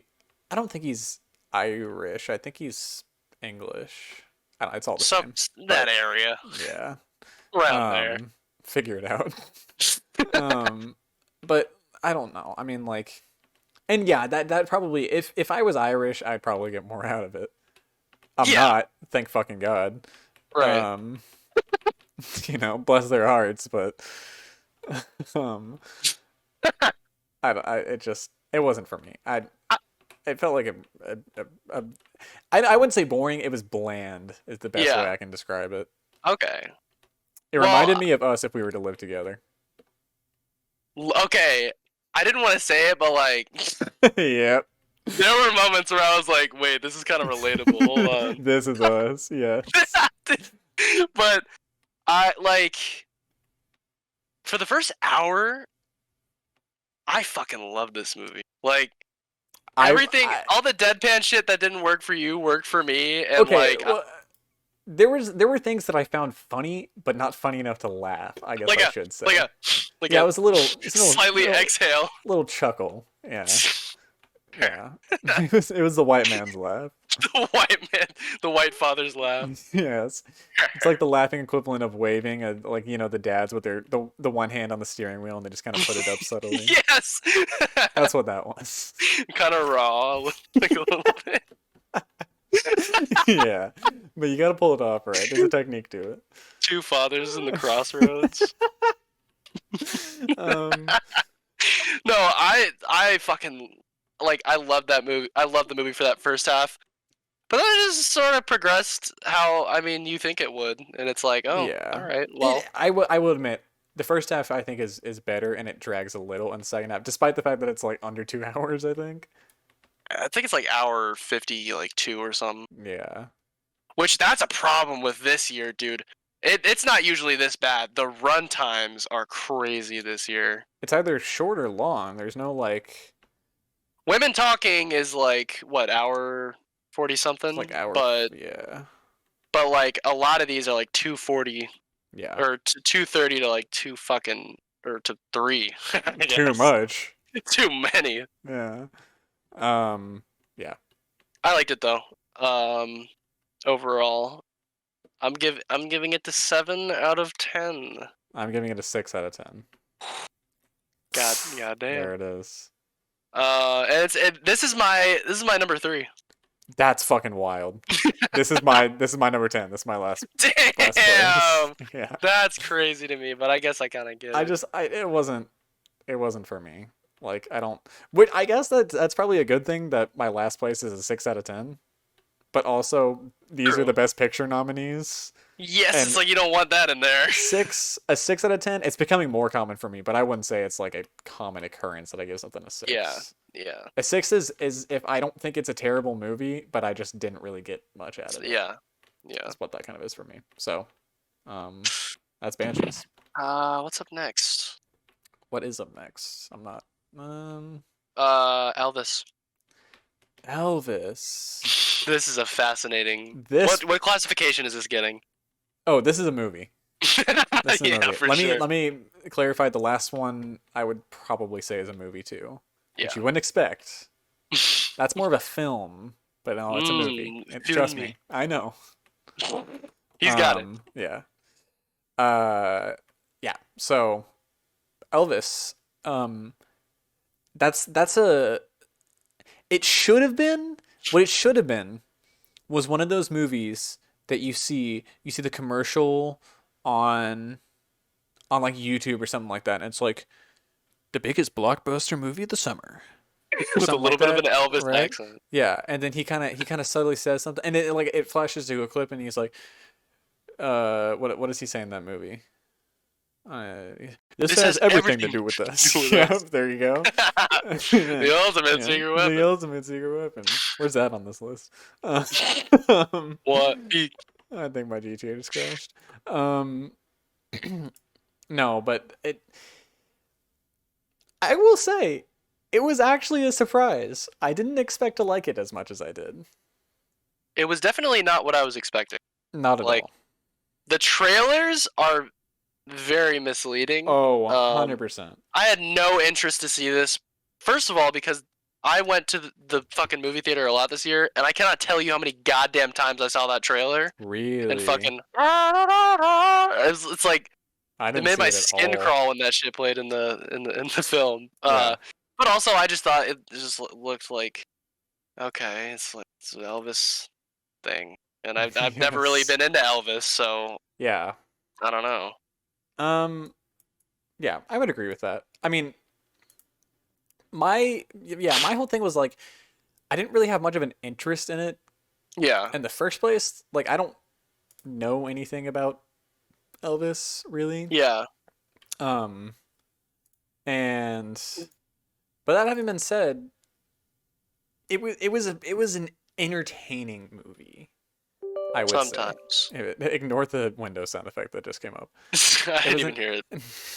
It was an entertaining movie. I think that the effects are diminishing over the runtime. What's strange is that I would never expect to say that Elvis has a little bit too much CGI. Yes, dude.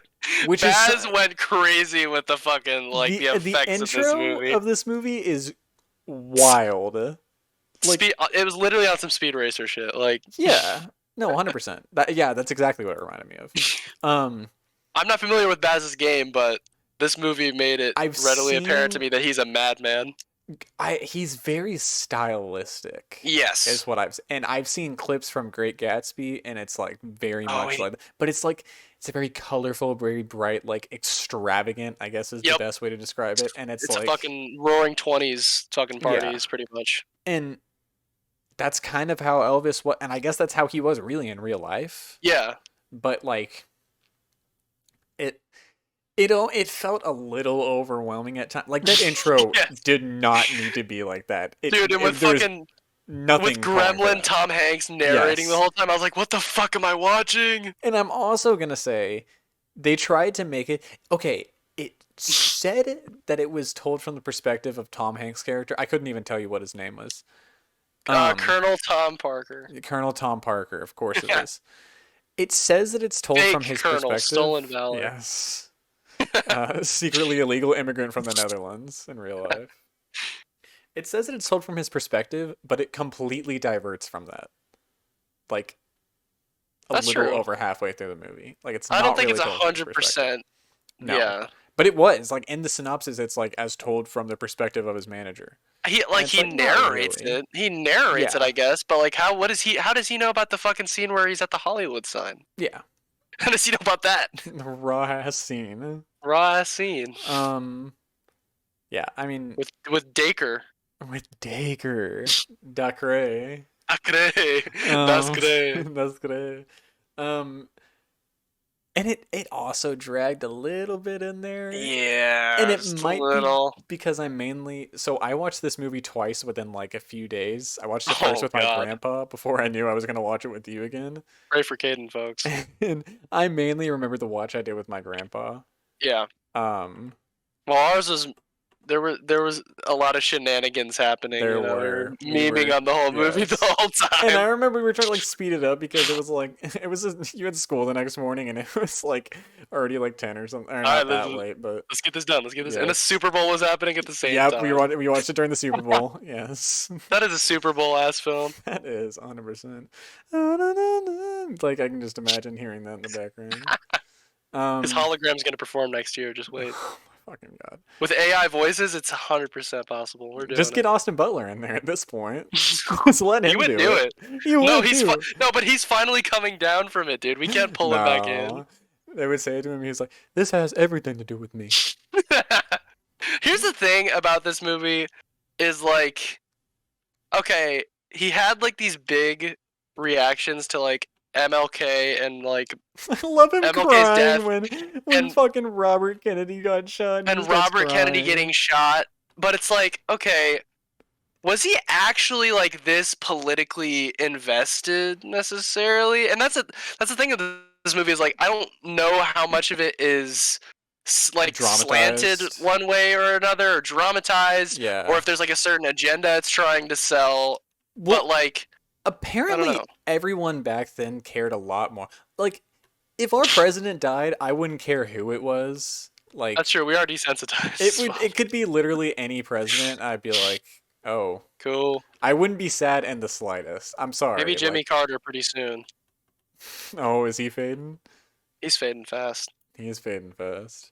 Like I really wouldn't care that much. But I'm just wondering, like, if he was actually like that, quote unquote progressive. Although I don't know if it's the film necessarily portraying him as progressive, more so just showing all the times when he was like an ally. I don't know. I mean, apparently back then a lot of people cared a lot more about, especially like Martin Luther King, because that he was such a prominent person. Yeah. I don't know how much people cared about Robert Kennedy dying. People definitely cared about JFK dying for sure. Oh, for sure. Like I remember hearing about that, and family telling me like, yeah, that was a huge deal back then. But like, you bring up a good point. Like, I wonder how much Elvis really cared, and like the song that he sang because everyone was depressed. Like, did he sing it because everyone was depressed, or did he make it just randomly? That because scene it was went a hard, Christmas though. thing, and that scene did go fucking hard. But I also didn't really understand it. I was like, he's just singing a new song. Like, I don't think it's anything special. But I don't know. I get people reacting to like MLK's death in a certain way, but I'm more questioning like this movie kind of pushes Elvis to be like Yeah. kind of a progressive figure a little Yeah. bit, and I wonder how much truth that holds. Well, I think he did. Or how any of this holds. Like, I Yeah. don't know No, how true 100%. any of this is. I don't really know how much. I mean, I don't know much about his origins. I think it was pretty faithful to the fact that he kind of grew up in like an African American Yeah, he grew up in the culture. South. I mean, Yeah. I don't know how much he cared at the time. Like, it says Yeah. that he was friends with BB King in the movie. I don't know how true that. Like, it's the same era, but like those are two pretty prominent figures to be like childhood friends. I don't know, crossover, I don't man. know. It could have been. I mean, I'm no historian, but I don't know. Yeah, but that's a good point. Just the historical accuracy of it. But that's kind of a question with like every movie that's not set in modern day now. So One thing I did like about this was how it sort of like seamlessly at the end it sort of seamlessly transitioned into actual Yeah. footage of him. Yeah. Like I could not tell the second Austin Butler and all that makeup became actual Elvis, and I Yeah. thought that was kind of impressive. Well, and it's funny because my grandpa, when I was watching it with him, he grew up watching Elvis, and at first he didn't believe that was Austin Butler and all the makeup. I was Yeah. like, yeah, that's him. And then it like transitioned to Elvis, and that's when he was like, oh yeah, that's definitely him. And I didn't even There he really is. realize. Yeah. But yeah, that was excellent, and I really love the ending of this movie. Like, I love how they end it. Where it's Yeah, it like was a he's solid fucking ending. dying. Yeah. Which I'm surprised Okay. that they paid that much attention to that. I figured they would just kind of like subtly skip over it. I thought they would go more into it, but I don't know. Really? I guess you I probably thought- wouldn't. Out of respect for the family, you probably wouldn't want to do that. I thought he was gonna get the Ken Miles treatment. The what? The Ken Miles treatment of Ford versus Ferrari. Oh, God, that was a traumatizing experience, dude, because I knew nothing about that story. I And was he got in the waiting for car it. and it was like, he never saw his son again. I was like, oh, fuck! The movie was about to end, and I was gonna be like, I guess they're not gonna talk about it. He And they fucking talked died. about it. They did. But yeah, Elvis is. I think it's Okay. solid. I have a take, and I want to know if you agree with it pertaining Okay. to this movie and another award. I think Austin Butler should win. When best Actor. Best actor. Who are the nominees? Colin Farrell. You Nope. don't think he should win. Oh, Brendan Fraser though. Brendan Fraser. He's a contestant. Who else? Dude from After Sun. Didn't was see good. it. I've heard that Um, movie's really good though. and Bill Nighy from Living. He was fine. Nah. I think Austin Butler should get that. Really, it's only 5. Yeah, but I wouldn't be mad. I wouldn't be mad if Brendan Fraser got it. Yeah, I think Brendan Fraser was good, but why am I fucking forgetting his name now? Austin Butler. Austin Butler.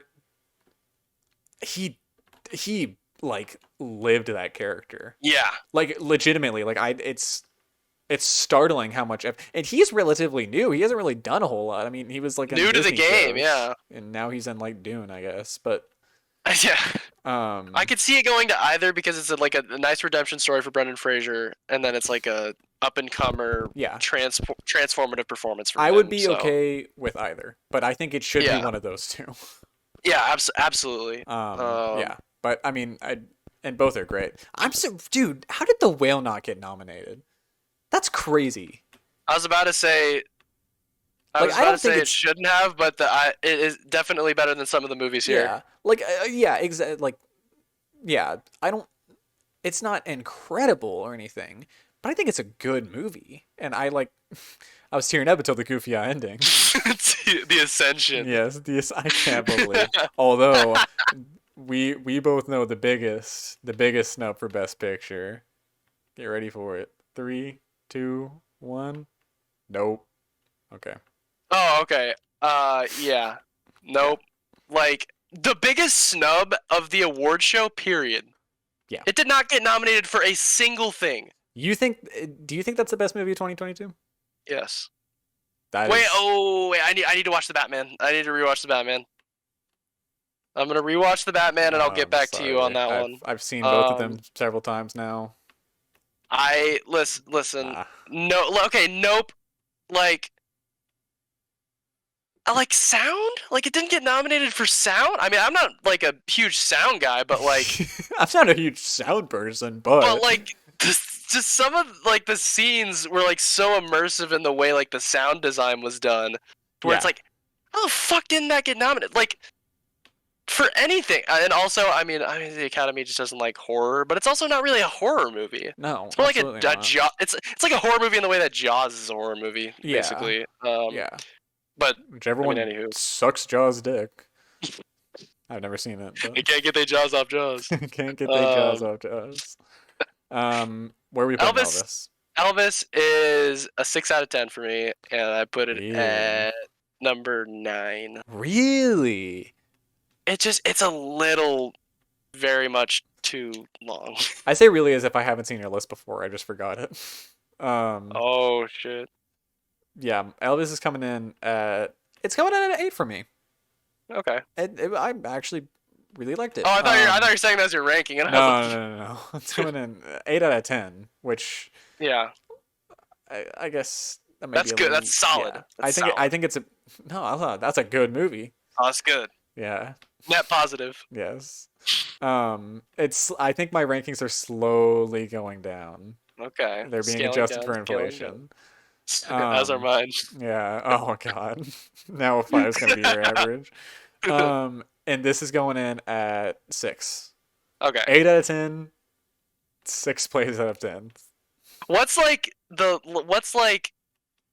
Oh no, I guess we'll wait. I'll say that question till the end. Oh, okay. Up next, Everything Everywhere All at Once. This needs to win. I'm sorry. This has Let's to win. go. It has to win. You admit. Like, it's not close, and it's not even close. What's my second place? No. Well, okay. Do not. No. Two tiers. Two different Separate tiers. domains. Although I would mean, be okay with that winning too. It's been sweeping at all the award shows. Yeah. It's going to win a lot, and it at best is all I'll say. Best. Look, I rewatched this movie last night or yesterday, I guess I should say. I think there's a middle part that drags just a little bit, and that's really my main complaint. Yep. This movie could easily be like hour 50, not gonna lie. Yeah, and I'd be fine with that. However, I think it's still fucking phenomenal. Yep. Like I was sobbing by the end of the movie. I forgot how great this movie was, not gonna lie. And like God, dude, it really is so like it. Look, the multiverse stuff, when I first watched it, I was like, this is awesome. I've seen so much multiverse stuff since then that it's like desensitized. Yeah, it's a little rote, yeah. But at the time it came out, it really was fucking phenomenal. And it still is. That's not to say that it definitely does the multiverse stuff better than a lot of other things that have come out. But no, I mean, this movie is just it's fucking great. I mean, and it's not even the multiverse stuff that I like. I don't really care about the multiverse stuff and this movie specifically. Yeah, it's more about the emotional. Yeah, it's more about the emotional stuff, and it's like the relationship between, I'm forgetting their names, but Michelle Yeoh and the mom and and her husband and her daughter is so good. And I love.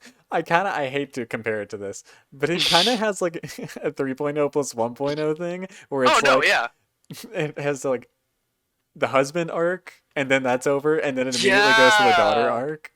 Oh shit! And it's like when they're on the train, and Kaoru's like, "Oh, he's done." Should have been talking to Michelle Yeoh, like, and on to the next. He's like, now that he's done, the game show host. Yes, literally, he's the game show host of fucking Family Trauma. They are kind of similar movies, though. Now that you mention it, in a strange way, in a very strange way. But no, I mean, I don't have a ton to say about it. I will say the CGI is crazy in this movie, and it's not like it's not flashy. I wouldn't say it's like it seems kind of practical, and I'm sure they did a lot of it practically, anyways. But it's really well integrated, I guess is the best Right. way to describe it. I Um, agree. and I don't know, is this cinematography too? Did it get Probably not. I don't know. It doesn't seem like one of those. Well, the cinematography I noticed too is really good. Like in the scene, what is it? Where it's like the alternate universe where they're both like rich. Oh And yeah, he's yeah, talking to yeah, her yeah, yeah. about like in another life, Doing taxi. want to do Yep. taxes and laundry. I That was didn't a really. raw. Yes, that's probably my favorite scene in the entire movie. Okay. Um, but I didn't really notice it at first. But like, I think that's an homage to "In the Mood for Love." That's what it looked like. Yeah, I've never seen the Because movie, but yeah, it definitely reminded I've me of seen like that. scenes and clips from it and stuff, and Yeah. I'm pretty sure that's what it is because that movie also does like I don't even know what it is. It's an option on your camera, and I knew how to do it at one point, but the shit where it's like like the frame by frame thing where like the people are walking by and they look super Yeah, yeah, yeah, blurry, that yeah, sort of yeah. thing. They do that a lot in those movies too. Where Yeah. apparently In the Mood for Love is part of a trilogy, and I didn't know that. I did not Um, know that either. yeah, I was planning on watching it soon, but apparently they do that a lot, and like that's kind of from what I've heard and read. That's like it might be completely wrong, but that's the director, Wong Kar-wai. That's his thing. That's his thing. Is he Yeah, kind of does that, and so I don't know. I thought that was really cool. That was a really good that was detail. cool. The movie is very beautiful. It has a great soundtrack. Yes. Um, and yeah, I mean overall, it's a fucking phenomenal movie. I Um, think the movie is fantastic in that it juggles. You're right. It juggles the father and the daughter relationship yeah, like so expertly. yeah. I. I'm not as big on the Jamie Lee Curtis stuff or I'm not any of really the other either. stuff for that matter, but Yeah, them shits just hit way too hard. And yeah. like, okay, here's another thing. I was before I rewatched this, my picks for like actors was distributed across like other movies. Right. I think every actor award this is nominated for, they need to win. So Michelle it's Yeoh needs probably to win. Michelle Yeoh, Best Michelle Yeoh needs to win. Actress. Ki Ke Hee Huy Kwan needs to win. Kwan. Is he best or supporting Supporting actor. actor? Okay. Stephanie Sue needs to win Best Supporting Actress. Uh, I saw, dude, fucking SAG Awards. Jamie Lee Curtis won over her, and I was like, what the fuck is this? It's Yeah, like no. she was fine, but like, Like she was uh, good, but I don't think it was anything crazy or special or yeah, anything like I thought that. she was fucking phenomenal. But Yeah. And I don't think she needs to be anything crazy in this movie, really. yeah, no, Like but there's the scene where they're gay, I guess. yeah, Um, AU. but there's like yeah, there's the real you where Yeah, Stephanie Sue is really gay. So yeah. Not gonna lie, I mean, I don't think any other nominee I'm gonna do this. Was tearing up a little bit. yeah, no, honestly, like I was crying. uh, like the scene where the scene where like Wayman's giving his speech to Yes. everybody, and like the light is on Michelle Yeoh, like the glowing lights on Yes. Michelle Yeoh's face. I was like, fuck, It was so fucking good. it's too much. It Yeah, needs to win. I'm sorry if it yeah, doesn't win. We'll see. we'll see. I give this movie a 10 out of 10, Nah, then number and one, it's our number one. Yeah, for sure. of So, course. so that's the end of the episode. No, I'm just kidding. But there's Here we still go. good movies to be had. There's still some gems here Yes. and there. What is next? The Fableman. Fablemans. What'd you think of this? This was a pleasant surprise. I'm not even gonna lie. I thought you were not Um, gonna like this movie. I thought I wasn't gonna like it based on the fact that you thought I wasn't gonna like it. And I gotta be honest, I did like it. I actually thought it was really good. Um, I might have to adjust that score. I might. Oh. However, I still think it's excellent. Okay. I did not at all think. I haven't seen a ton of Spielberg movies other than like the ones mainly geared towards kids, and this isn't Right. really a kid movie. I mean, I guess it's No. a kind of a family movie, Family. and If you want to say that. no. Does the family want to see Michelle Um, Williams see-through dress? Let's go. oh, Come on, that's true. kids. Anti-Semitic asshole. Yeah. That Good fucking family line. fun. Yes. Um, I really no, I'm gonna keep the score. I really like it. Maintain. Yes. It like I did not at all expect it to be a movie about fucking family trauma and cheating with Seth Rogen, and What did you think it was gonna be? I really just thought it was gonna be like a little kid and like his parents are like, you should go and make movies, and then And he he grows does. up to make it's not really even that much it's not about him making movies, it's about him being a filmmaker And more. what that Yes. means, you know? Because he doesn't make a lot of there's not a lot of there's a lot of movie making in this, but he doesn't make a lot of I movies. really like the trickery that he had, like Yes. the innovation he has, where he's like poking the holes in the film to simulate Yep. like bullets, firing, and like fucking I can't remember the other one, but there was another one. Yeah, I know what you're talking about. And Yeah. Paul Dano's like, you're doing a good job. Um, Paul Dano is also very good in this movie. I really enjoyed him. Paul Dano's like, I don't think he gets enough screenplay. Honestly, I agree. I like it focuses definitely more on Michelle Williams because she's fucking cheating on him. I thought she was. mm, I She thought was she was good. I don't think, okay. I think you're right. I would have liked to see more Paul Dano personally, but yeah, I don't know. because like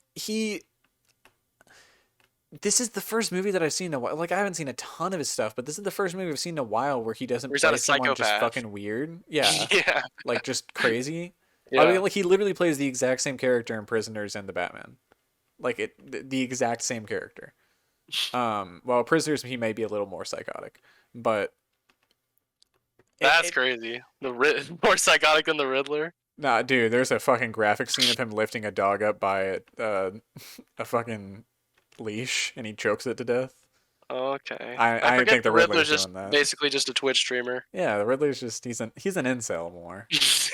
Um, but no, I mean, Paul Dano is excellent in this movie. I expected it to be more of a whimsical movie, Oh, me too, dude. and I appreciated how sort of grounded it was. it has its whimsical parts, A little bit. and I love that.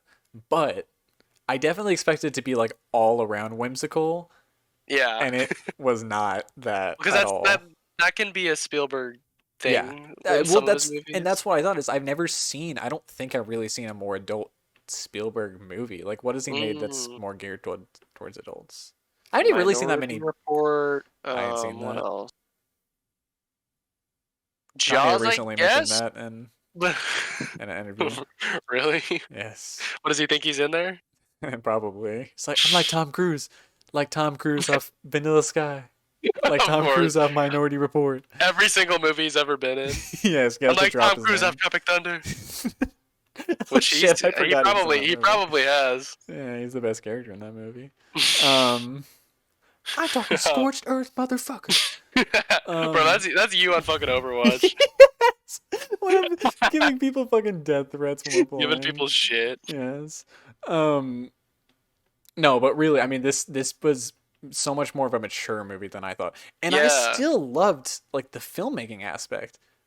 Like, yeah. and I think what really tied it all together, and I didn't realize that at first when I finished the movie, but the very ending with the David Lynch jump scare. Oh shit. And like when he like just the last shot where he's walking off from the CBS building, I was like, damn. Yeah, that was a raw way to end it. He's gonna grow up to become Steven Spielberg. That is a fucking flex right there, dude. Yes. That is like That's so hard. no, and I like how the the shots like originally the horizon's in the middle and then it like Yep, adjusts. yep, yep. I really like that detail. And I was like, that doesn't feel like a Spielberg thing, like at all. He's being cheeky. That's an everything everywhere. Everything everywhere shot. Quirky Reddit moment. Yeah, Spielberg likes that movie. Oh, he made Indiana Jones. That's more adult because people get their hearts pulled out of their bodies. That's Because true. his movie invented the PG-13 rating. Yep, that and Poltergeist. Little Yes. fun movie trivia for all of Temple of you. Doom because people get was that the one with the face melting and the heart Shotty. pulling? Yeah, yeah, it One of the was. two. Um, but yeah, so I I agree mean, with you on that. On that, like I thought it was gonna be fucking whimsical, and it ended up being more grounded. And it's yeah, like that. It kind of is like the process of filmmaking, where it's like it seems so fucking magical to young Spielberg, but right. then meets John Ford, who's like almost this weathered veteran after making all these Yes. movies, and it's like there's a darker side to this, and Absolutely. I didn't enjoy the I don't know if I love like the Michelle Williams, Seth Rogen, like, oh no, they're having an affair plot, but I did like Steven Spielberg stand-ins sort of like his reckoning with it and what it meant for him to get that all on film. It's less about the fact that they're cheating and more about the effect of their cheating on the main character. Which I have to say this. I guess it completely ruins my point that I don't remember the dude's name. But the guy who plays the main character in this movie, he does not get enough credit. Like, he's listed like halfway down the list of actors in this movie. And it's like the main fucking character. Like literally, like everyone's like Paul Dano, Michelle Williams, and they're the big names. Yes, but like this dude is probably the best part of this movie. I loved him. That's true. That's true.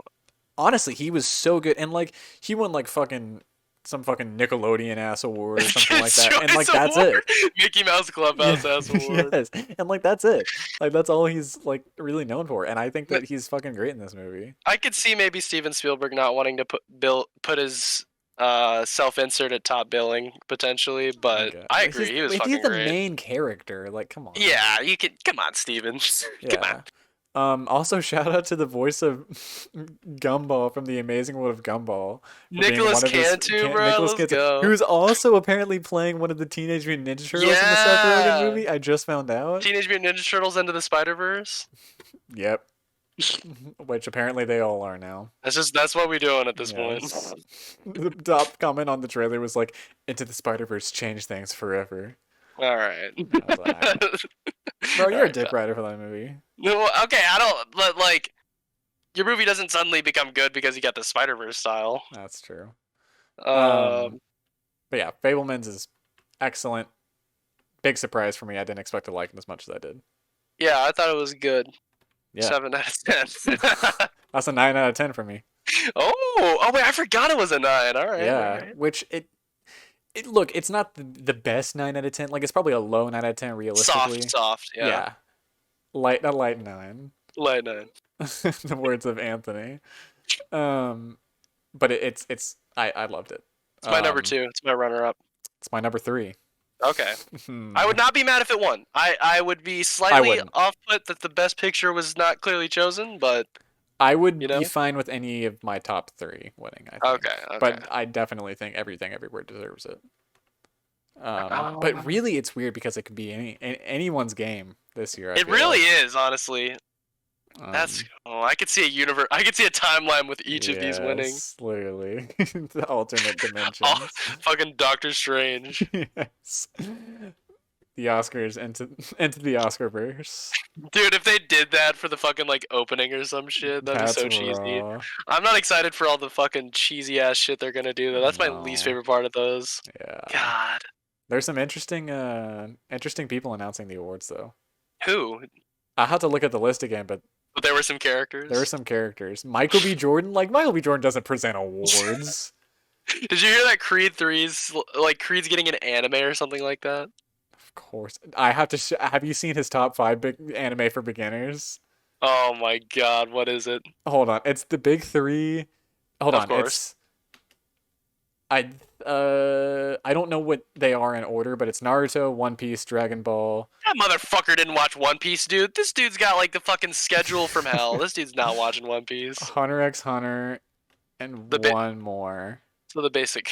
Yeah. The basic. Oh, Bleach. Respect him for that. But I know for a fact that fool did not watch all of One Piece. He did not watch it. He watched 1,000 episodes. His brother watched it. Yep. Fucking Todd B. Jordan watched that. Jackal B. Morden. Jackal B. Morden. That sounds like a fucking Quantumania character. Jackal B. Morden. Scat. Michael Douglas' reaction to that name. Jackal. Jackal. They're ants, Jackal. Get down from there. They're ants. The ultimate secret weapon. That movie's peak. I'm that sorry. Is. I don't give a fuck. No, I love that movie. I'm sorry. Shit. If you don't think Darren influences the rating, you're out of your mind. Darren Cross. The ultimate weapon. Darren Cross v. Jekyll B. Morton. We need it, dude. I swear to God, Quantumania is actually not that bad of a movie. I promise. I fucking Master Wayne. Jekyll B. Morton.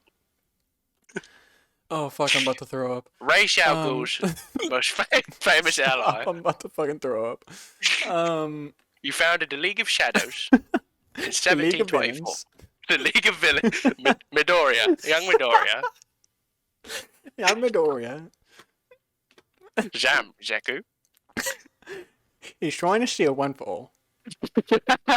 Shigaraki and a League of Villains. Oh my God! They're gonna come through and they're gonna destroy her. This spiraling. How did we even get to this? They're gonna destroy Hoshiji. Did you know that Dobby? Dobby. And I ain't talking fucking house elf. The gnomes are the ones you gotta look out for. I can't fucking do it anymore. Back to it. Okay, Jesus. I'm about to. What's next? Fucking throw up. I don't know. What's next? There's a lot of T's this year. Of course. It's tar. Is that next? Tartar sauce. Look, tar. I had the perfect review. I was gonna say it sure moved like tar, and then they didn't let me use it because I actually didn't think it was awful.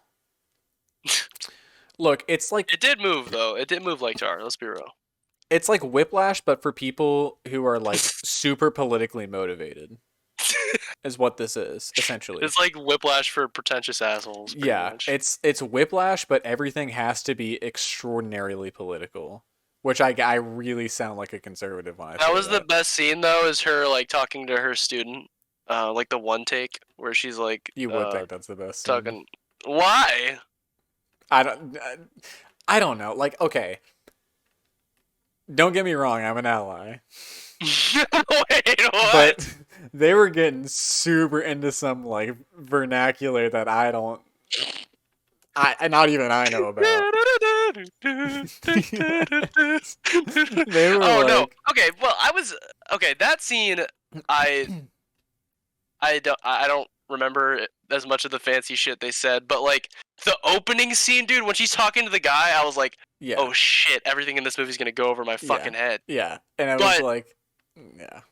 Now looking back, I think it's sort of intentional because the entire movie is sort of dedicated to what's social commentary. Fake person Lydia Tarr, which I learned when I started watching the movie, is, only being pretentious as a sort of veneer, and it sort of falls off through the rest of the movie. Yeah.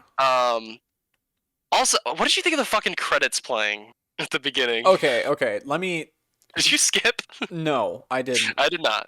I'm a dick writer for credits before the movie starts, but not this way. Oh, okay. I'm a dick writer for it like being like this ain't the way. like hard credits and not just like some boring ass speech. Oh, like I'm talking like some Call Me by Your Name shit. There you go. Like you got to show us something. Well, I mean, the credits here were literally just like the credits that would roll at the end of the movie. And I think it was intentionally done that way so that it can be like this is how the rest of the movie's kind of gonna be. It's gonna be this fucking slow. It's gonna be this fucking boring.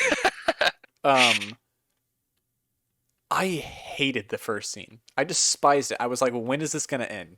Like, and it proved its point because I think that's kind of how it was. It was proving her to be someone who needs to be like a little too well spoken and like a little too pretentious, like you said. Yeah, like that's her character. And Cate Blanchett, like, she does a really good job of playing a character that I fucking hate.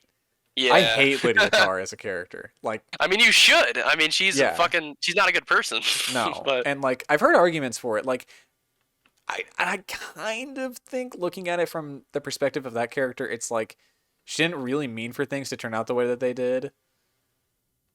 But like at the same time, it's like just you're not you're not a nice person. So, my professor in one of my classes talked about this movie, and he Oh, said he said he hated it. He also said he okay. hated the whale, by the way. Um, Yeah, he said these two kind of go hand in hand. he said that one of the reasons he hated it, first of all, he thought the ending was xenophobic. The ending was, I could see that. Yeah. Because he thought like them being all dressed up and shit was like, and her performing there, the movie sort of like implicitly stated that it was the lowest of the low that she could have Right. been. But then he said something else. He said that he couldn't tell if this movie was pro or anti cancel culture, That's a and I good don't really, point. That's a and really good point. I don't really think that was the point of the movie. No, I don't think so. I think that the interesting thing to me, I mean, the most interesting thing to me about the movie, I mean, most of like the dialogue and how the movie's directed is boring as shit to me, but I think the most interesting thing about Cheers. the character study of, I think the most interesting thing about the character study of Lydia Tarr is in that very scene where she's like talking about how the kid needs to broaden his horizons and listen to more shit that doesn't just appeal to his standards at the very same time as she's talking about these horrible, these like infamous artists who might have done bad things like Bach or some shit. Yeah. She at the exact same time is almost in the exact same position as them, Yes. Yeah. and it's like it's a very hypocritical display for someone who pretty much believes that like wants other people to believe that she's got her shit together. Yeah. And that was one aspect I really liked about it, but it's not gonna like completely work if it's a boring fucking movie. I'm sorry, Right. but that's the only thing I liked about it. But Yeah. I mean, like, I think honestly, it it's really hard to determine like what the overall message of it is, I think. Like, because like you said, like, no, I would agree. I don't think the premise of this movie is really about like whether or not cancel culture is right, but it is hard to tell. And I feel like in order for me to be able to like it more, I need to know its motivations. And that's not to say that I'm gonna like it more whether or not it leans one way or the other, but I want to know. you want to know what they're Yeah. intending a little more. And it was Well, really hard to tell because there's some times where it's very much like I think when she's giving her speech to the guy in the class, yeah, like the class about conducting music, I don't right. like.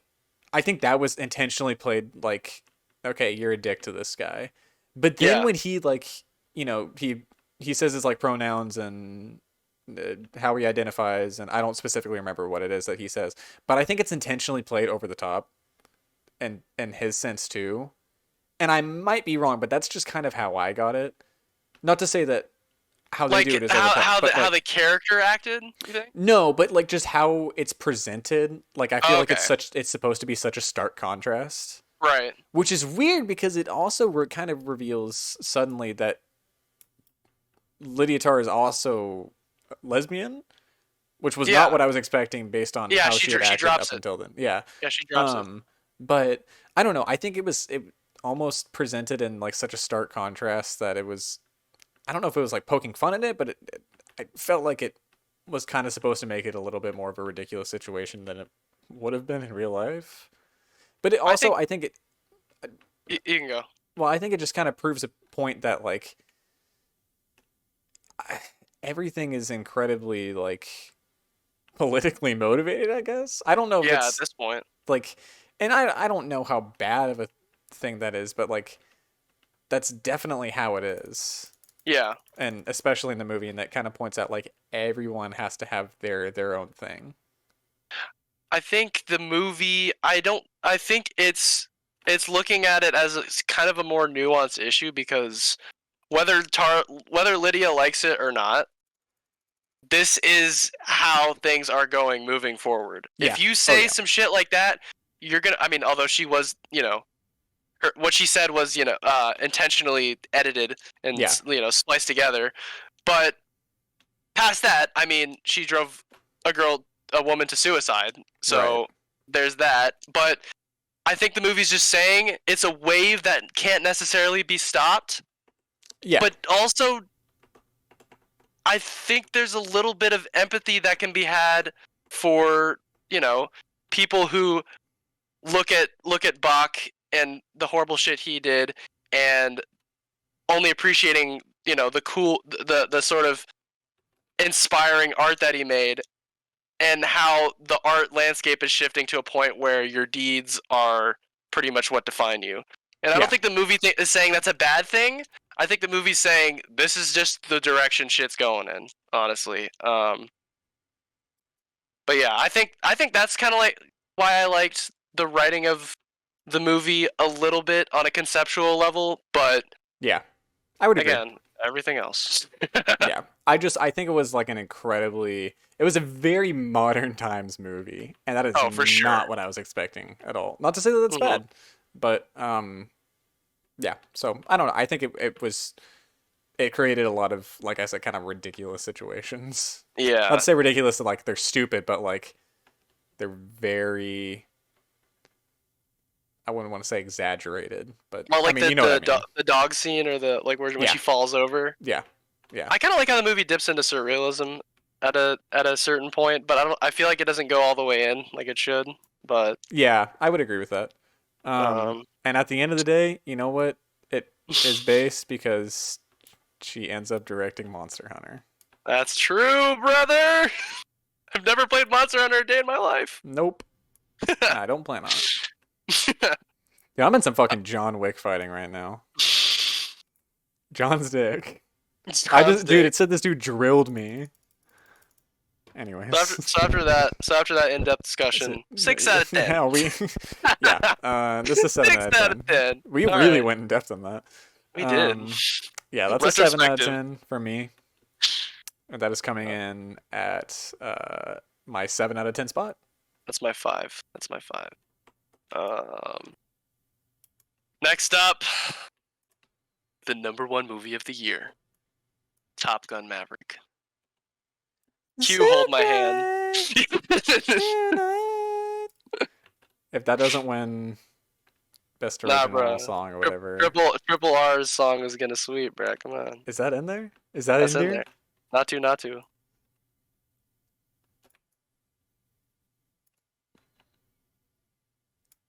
Interesting. Well. Okay. It's been a while since I've seen this movie, not gonna lie. Is it Triangle? No, it's Top Gun. Oh, wait. We literally just said it. Okay. It's okay. I don't know what to say. I really like this movie, just like everyone else does. the dick riding in this movie was a little bit crazy, not gonna lie. Look, I wouldn't say that. I think it's got some leverage from the higher ups, because there's like this one clip that I saw of Steven Spielberg going up to Tom Cruise, and he was like, "You single-handedly saved movie theater distribution." Titan has freed us. Whoa! Yeah. It's a movie, you know. Look, I don't have a whole lot to say about it, honestly. I just think it's good. There's something about it that I think it does right, and like it gets you really attached to all the characters. I think that I don't a lot of people don't really like Tom Cruise in real life. I think he's fine. I think he's good. He's a really good actor. I think he's good. Like, I can't deny that. Like, religious motivations aside. But I mean, that having been said, like I think he's great in this movie, and I don't know. I don't have a ton to say about it. I'm not gonna do a deep. This isn't really a deep dive. It's a technical achievement, so I get why it's nominated. And I mean, the Oscars will be generous sometimes and throw in a blockbuster movie. Yeah. I mean, they nominated Black Panther, and they nominated Mad Max Fury fucking Road way back in like 2015. Fury fucking Road. Are they furiously fucking? Is Fury fucking Road? Is he? Fury, Nicholas J. There was an idea. There was an idea. I You don't got know. the It's fine. idea. Um, I think it's good. It's look. Oh, I haven't said what I think all the things are. What have we done? What? The movie, film, or Oh, the picture. What all classifications. have we done? Did we do That was way everything back. I everywhere? don't know. What's Okay, everything everywhere? that's a movie. Okay. Uh, Um, no, Elvis. Elvis. Elvis. That's a movie. Yeah. Okay. Fablemans. Fablemans. That's a film. That's a film. Okay. I would Okay. say. Yeah. Um, and What was then next? Tar. Tar. Oh, is that a picture? No, I think that's a film. I'd That say is the that's a film film. for Yeah. sure. For sure. And now we're on to Top Gun. This Top is Gun this Maverick. debatably the most movie of all. No, the most Capital movie is M. This Avatar. is the most movie of all time. I would say the most movie is Avatar, but this is definitely up there. Like, let's not get it twisted. It's a 6 out of 10. I have it at number 6. Yeah. It is a 9 out of 10. I have it at, what do I have it at? Oh, 2. My number 2. Oh, all right. I really love this movie. To cap off the T trilogy, Triangle of Sadness. Now be honest. Did the inclusion of Lady bump up the rating? No, but it's still a banger. Later. Later. I hate how they play the background music a little bit too long. Yeah, it's like this. Was the song this long? No, it definitely wasn't. I've listened to it enough Extended times. edition remix. Yes. This is a remix, Lois. I did not expect for you to like this either. This and Tar were like both of like the modern movies, like modern day. I don't understand. This is how people are. They all have Society. they all have pronouns, and they all have they're all gay or something like that. Their Which is cell funny phones. because I don't think either of the directors are like that. That's just kind of how it came off. The funny thing about Triangle of Sadness is I've seen a lot of people saying like this is a scathing critique of the rich. The director literally stated in an interview that he thinks the rich are kind of cool and fascinating. So I don't know. Kind of cool and fast. That's the equivalent of DJ Khaled calling Tyler's music mysterious. That's what that is. There's some cool and fascinating individuals. Yes. What did you think of this, other than the modern day assessment? I liked it. I was not expecting there to be like a 20-minute montage of people shitting and throwing up. Yes. I will say that. But it's a critique. Oh, it'd be critiquing. I don't think it's like slanderous critique. I feel like a fucking English teacher right now. I don't think it's slanderous critique per se. Per se. But it definitely does critique. And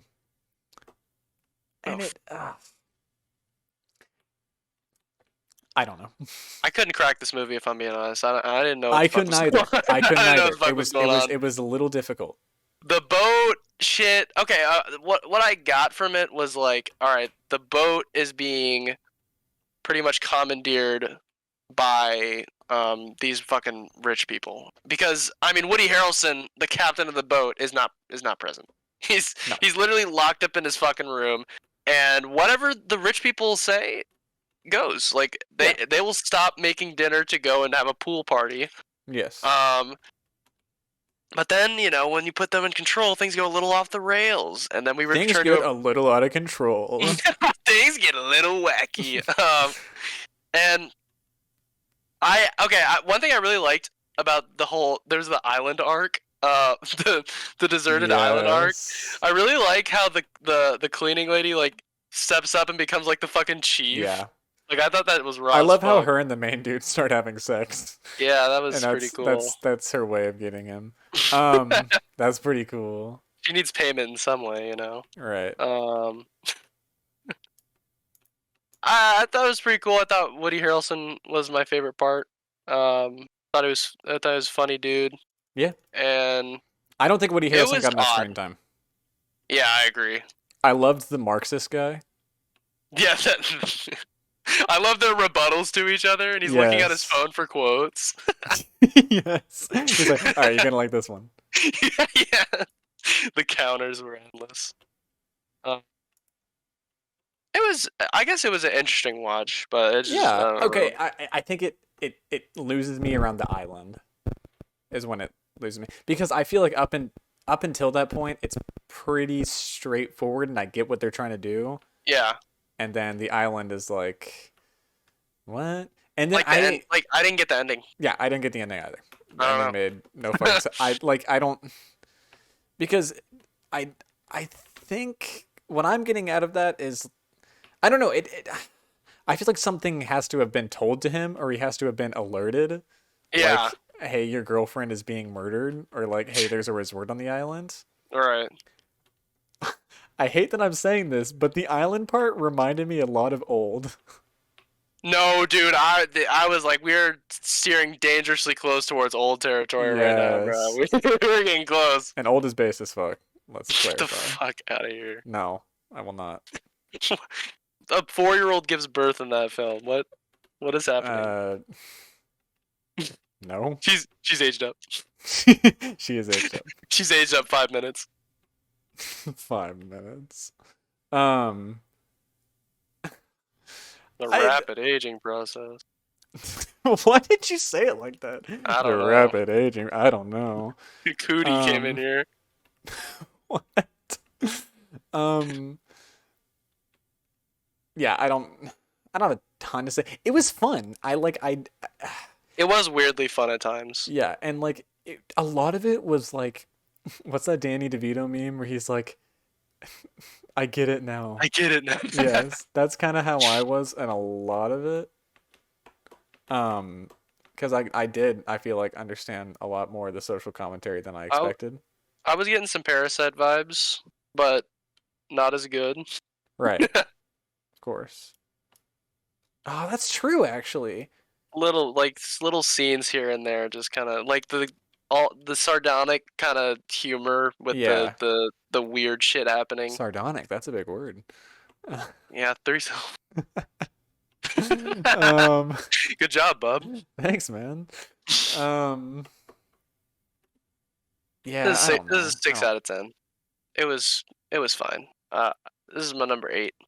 This is a 8 out of 10, and it is my number 4. Okay. I know I said I could see any of these winning.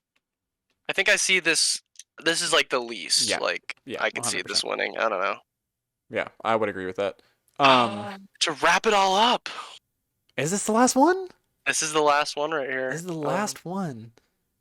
Women Maybe talking. It's the last night. Oh. Hold on. No. Do you realize we are women talking? She did say that. I completely forgot about that.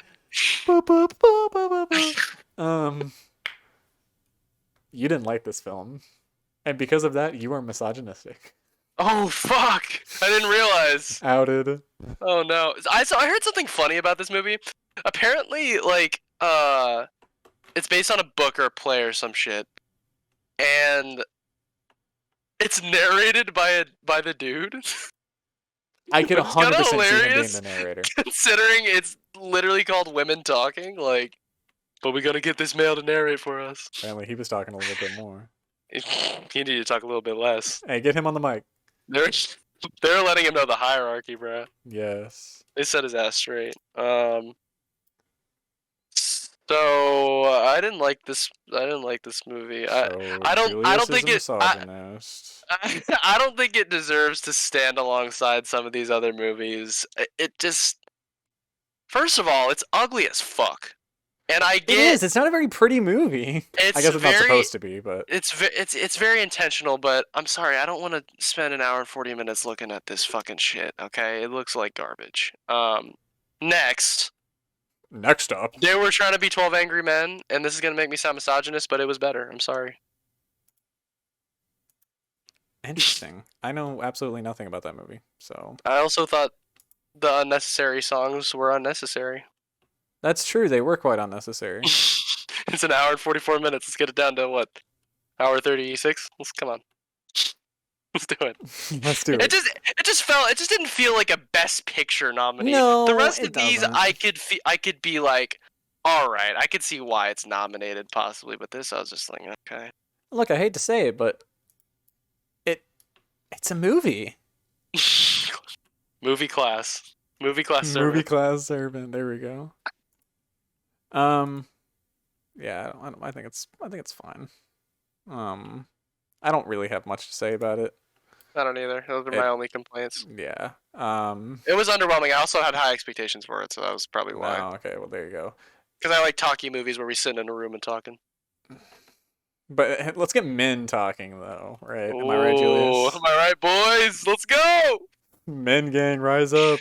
I did like the scene where the dude was rolling through for the 2010 census. I thought that was pretty cool. Yes, that was a huge reveal. He was like low key hitting on some of like the colony, like the children. The two children, and I was like, "What's going on? What's going on here?" It was a little weird. A little sus. Sliding the Deadlock gang. The Deadlock gang. You thinking of joining the Deadlock gang? You're not thinking of joining the Deadlock gang, are you? Yeah, so I think it was. It's my number 10. Interesting. 5 out of 10.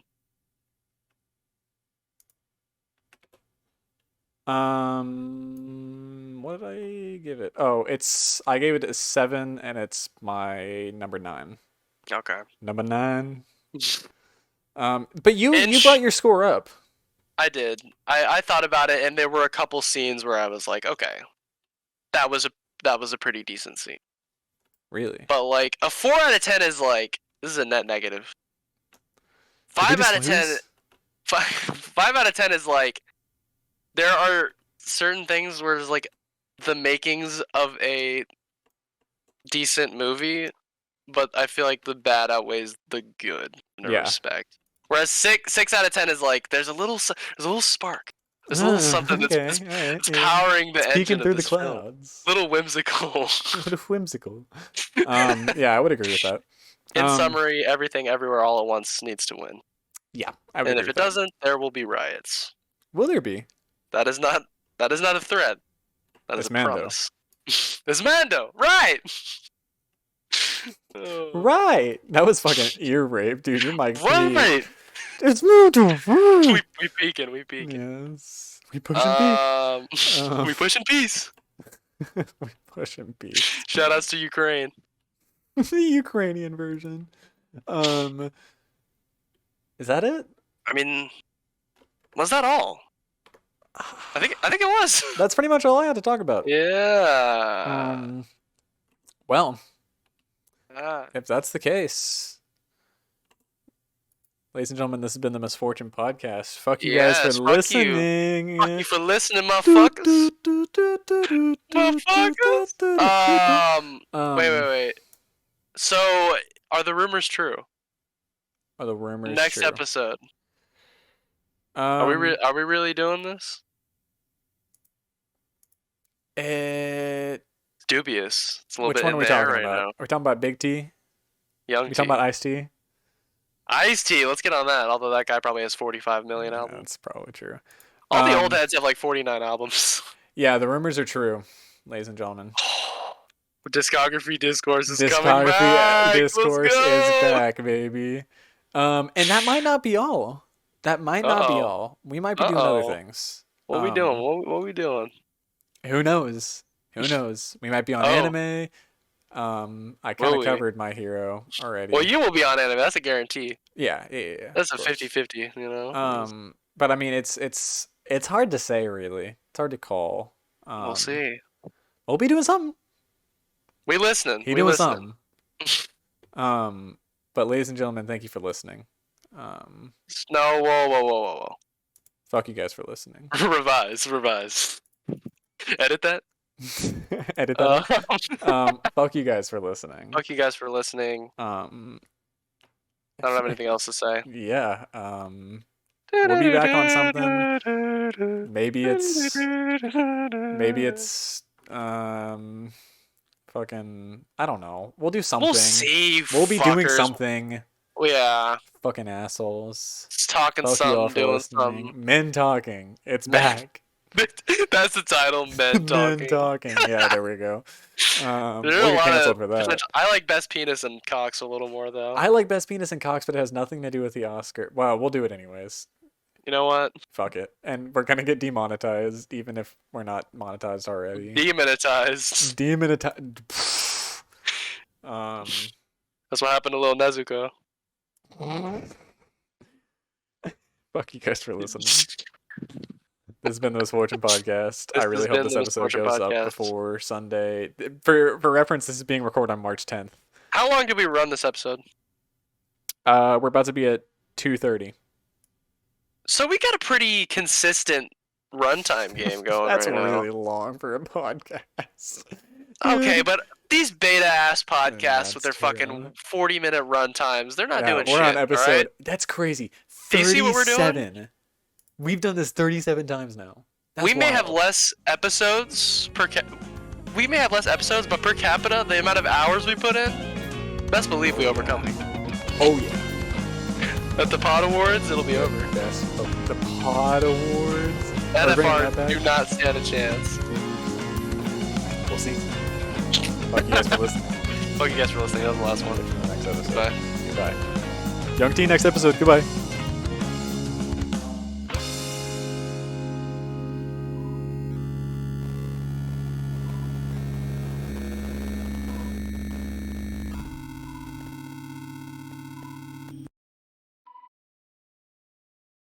Oh, you look malnourished.